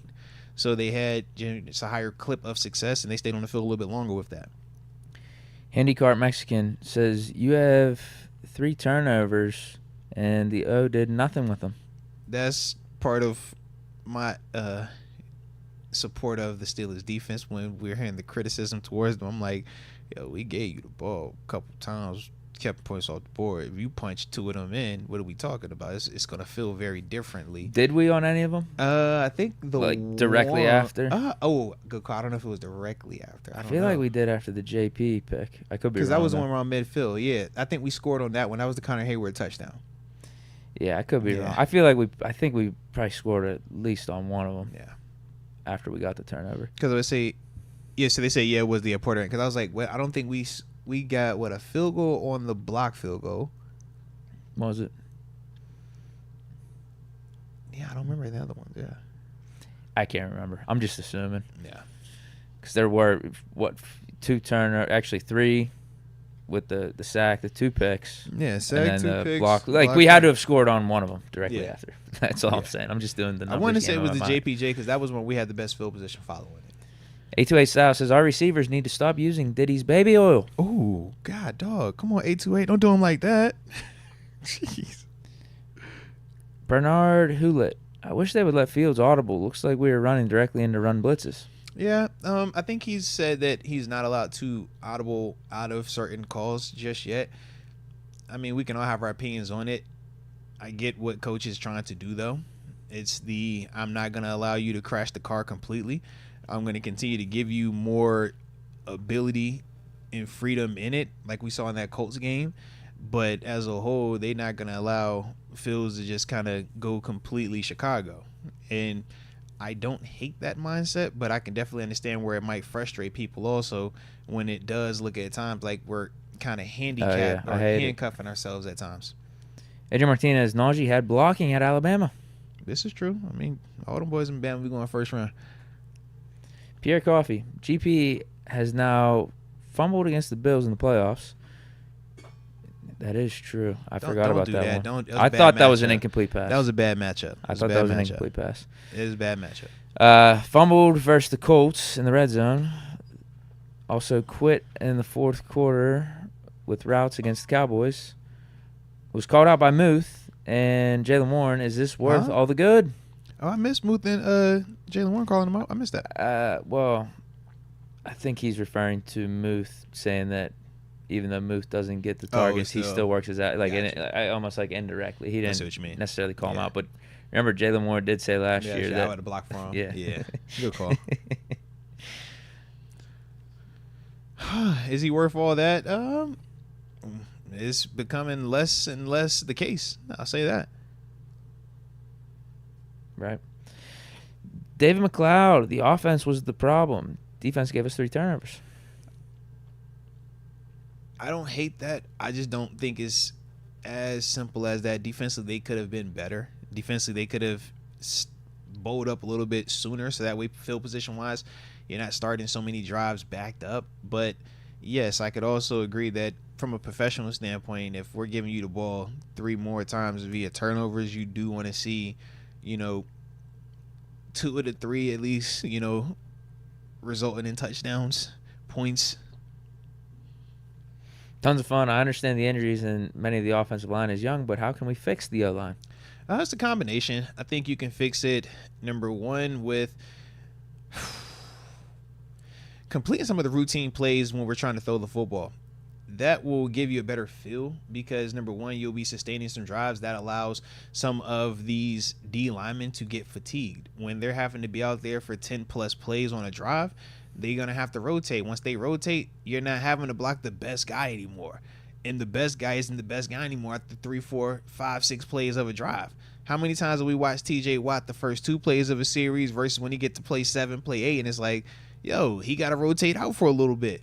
And then that's when we'll see teams try to get a little bit more aggressive. You can't do that and help your offensive line if you're not making the routine plays and you're not able to sustain some of these drives. So to me, I think that's the most simple thing, regardless of our personnel right now. The next thing is for Seimalu, just knock the rest off, kind of like what Deke said. Now we at least are looking at, one less position that we have to account for. And now we're looking at maybe right guard and saying, all right, Spencer Anderson versus Mason McCormick. How do we feel about that? But Broderick, you're going to be at right until Troy is back. Then you're playing. He's out, though. He's out full season. That's right. Good call. I'm Him and James Daniel both out. Well, because they technically didn't rule Fautano all the way out just yet. Okay. Like he has he could come back down the line type situation, but he is, I want to say, on injured reserve. Whereas with Daniels, he's for certain out with the Achilles injury. We know that.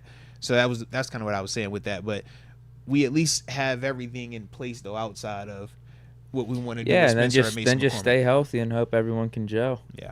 Because that's the other thing. I think we've had how many different offensive line combinations this year already? Man, every week we got something new. Yeah, so that's not helping. Eddie T. Weight Loss Journey says, how can we not place a lot of the blame on Fields? Mason Rudolph is the last quarterback to score 30 points with this same cast. Actually, with less. Ending of the day, you need a pocket passer of some sort to have success. Fields has some blame in it. We not saying that. He has some blame in it. Yeah, I'm not putting a lot of blame on him. Yeah. Not from yesterday. But he's a part of it, yeah. Yeah, it's almost like some of the Kenny Pickett games last year. That's how I would compare it to. Like, okay, Kenny didn't play his best, but is it all on him? No. Obviously, receivers aren't running good routes. I think Canada's calling shitty plays. So, yeah, the offensive lack of success. Why is everyone putting it all on Kenny? Because it's not all on Kenny. And then he would at least have nice fourth-quarter numbers, have a game-winning drive. It's like, can we at least not give the dude some respect for that? Yeah. People wanted to overlook that. Just blame it all on KP. Juby28, just getting back home in South Carolina, dog tired. Fifth straight game I've attended that we lost. Oh, that's tough, man. He came up for that game. That's tough. And the delay from South Carolina. Tough. Oh, says I'm going to an away game before I go back to Pittsburgh. Hey, that's real. That's real. Change it up. Nothing wrong with changing it up, baby. Dude, that's crazy. It's like that, though. It's like that. ASAP Smalls. We were one play away from a great Tomlin win. You hear it. That's true. You hear it. It's that simple. Game of inches. One play away from a Tomlin win. Game of inches. Ended up being a Tomlin loss. And that's what Tomlin said in his press conference. He was like, it's a fine line between, squashing grapes and making wine. Making wine, heck yeah.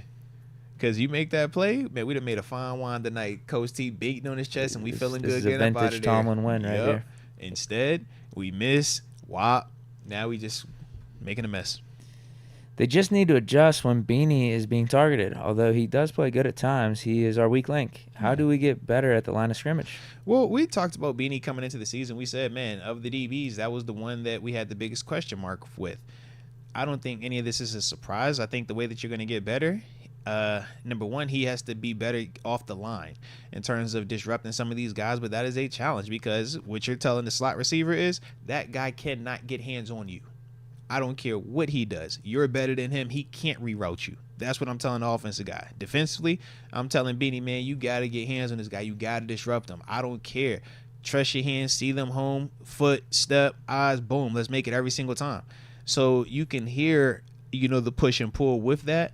But the other side is Beanie is a young player. When you're a young guy in this league, man, this going to happen. Get it how you live out there, though, man. If you want to survive, you'll figure it out and start making some plays, man. But I think that attacking earlier would help him out a little bit more than allowing some of these guys to kind of freely release. And now we're just trying to play athlete on athlete, and you get in some bad situations versus some of these higher-end quarterbacks. We got Mike Hood saying people need to lay off the crack with some of these takes. We are 3-2. Stop trying to trade everyone. Salute the GOATs, Mr. Moats, and Diggler. Salute the homie Mike Hood. He said, bro, crack is whack. All right? Crack is whack. Stop it. I don't think we're trying to trade everyone right now. It's just we're trying to get Devante Adams, and if it takes trading Pickens, I'm cool with that. Yeah. They said we're willing to put Pickens, Najee, and Van Jefferson. I would trade Najee too, yeah, if it meant getting Devante Adams. Champ JR15. We have no run game. Fields has to be quarterback and running back while receivers drop passes. Same situation he was in while in Chicago. To an extent, I do agree. These past 2 weeks, it has given us some Chicago vibes. Yes. But Fields last week, elevated above that and, put the team on his back. And I also would agree with that as well, man. Whereas this one was just a mess from everyone. Chicago. Everyone was just kind of it was Chicago not times Tomlin. It was like a Chicago Tomlin game. If those two things could marry, that's what it felt like. Yeah. Tons of fun. Do you think we play scared? As in focus more on not losing than winning the game? Every time I feel the Steelers hit rock bottom, it keeps worsening. I think that's all about, how you would like to word it. When we say our approach is defensively, we're going to choke you out, make it where you don't get an opportunity to score. Some people think of that as, hey, man, you're trying not to lose. Nah, it's just an aggressive defensive mindset. Whereas you think of the approach of, well, if I just score more than them, that means I'm aggressive. Or you're telling yourself, man, I'm just going to keep scoring because I can't stop anybody, and I'm going to pray that they mess up first. What's the difference? I don't, like I said, get caught up into that. I just know that Coach Tomlin's approach works. Obviously, I'm a defensive guy, so my mindset leans more towards Coach Tomlin. When I see some of these mindsets of offense, score, let's try to put 50, it's like, bro, my mindset is, man, I'm finna make it where you don't get 3 points out of this thing. How you going to do anything? Tell me that. How you going to beat this? How you going to get to that? How you going to score this when this pass rush is dogging you out? How you going to get that when I'm getting interceptions every errant pass you have? That's my mindset. But it's the same expectation that we have for our receivers, right? Whenever that ball's in the air from the quarterback to the receiver, the expectation is what? That's the receiver's ball. He should catch it every single time, right? We bank on, we say, man, it's not even a 50-50 ball with GP. We say it's a GP ball. Defense, we got the same exact mindset, though. That ball's in the air. We like, bro, turnover time. Who ready to party in the end zone? Where we dancing at? Same mindset. You get a ball to Najee, we expect 4 yards a pop. As a linebacker, man, you get that ball to him, I'm better hit him in the backfield. I'm expecting tackle for loss. Worst case, a 1 yard gain. Worst case. So you can just see how the mindset works with it, man. So for me, I don't think they playing scared. I don't think that they play to, not lose. I think it's just how they see it from their perspective is just different than what the trend is from the majority of teams that we're seeing in the NFL right now. And I think it's a different story if our O-line was able to stay healthy, if we still have Warren and Patterson out there. Tomlin's not trying to have an incompetent offense out there. You saw the bully approach when everything was healthy. We wouldn't have hired Arthur Smith. You see what we're trying to get done.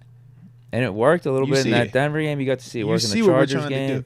Health is a factor at this level, though. We had to spread it out more in the Colts game with us being down, but that ended up being a success as an offense in the second half. I'm with you, bro. It's just bad. Yeah, yesterday's just bad game. Bad game. Beauty is, though, we get next week to, bounce back, man. Yeah, I'm not exactly liking how the defense is trending. Especially given how much we're paying them and stuff. Like they're supposed to be the steadying force. Yeah. Like, should we be completely surprised that the offense had a little bit of an up and down game with the O-line being hurt and Justin Fields being new to all this and as young as he is? Like that, I don't think that's the thing that's out of question. I think the defensive performance these last 2 weeks is the thing that's gotten me pausing a little bit for concern. Because if it happens again against this Raiders team, holy hell. Yeah. Well, let's see, though. We got to get to it first. So let's get to it first. Right. So big thing right now is let's see what Coach T's saying tomorrow. See how this GP situation plays out, and hopefully we're getting healthier. And, yeah, from there we'll be able to bounce back, man. But I like it, baby. I like it. And I think that was low-key all the supers as well, good timing? man. It low-key was at 6:35. Only 5 minutes So over. your boy is going to be good tonight because I ain't going to lie, Deke, I'm kind of tired, bro. I'm tired, and we supposed to have movie night. All right, so I got to get upstairs. No Monday Night Football. I'm football out right now. I tell you, it was a rough weekend, bro. Friday, Saturday, Sunday, I twice think you on Sunday. picked the Saints in tonight's game. I might have, but twice on Sunday I got worked, man. All right, so yeah. You were a little bit out of focus during our picks. I was. You know what I was dealing with, bro. I was getting ready for another, I think you 18-year-old did. dinner, you man. took the points. I did. So we're gonna find out. We're gonna find out. What? Rasheed Rice is hurt. Yeah. I mean, it could happen. We're gonna see. Could happen. We're gonna see. But with that being the case, that will do it for today's show. But hopefully y'all enjoyed yourselves. And if you did, hit that like button one time for the culture and subscribe if you are new to the channel.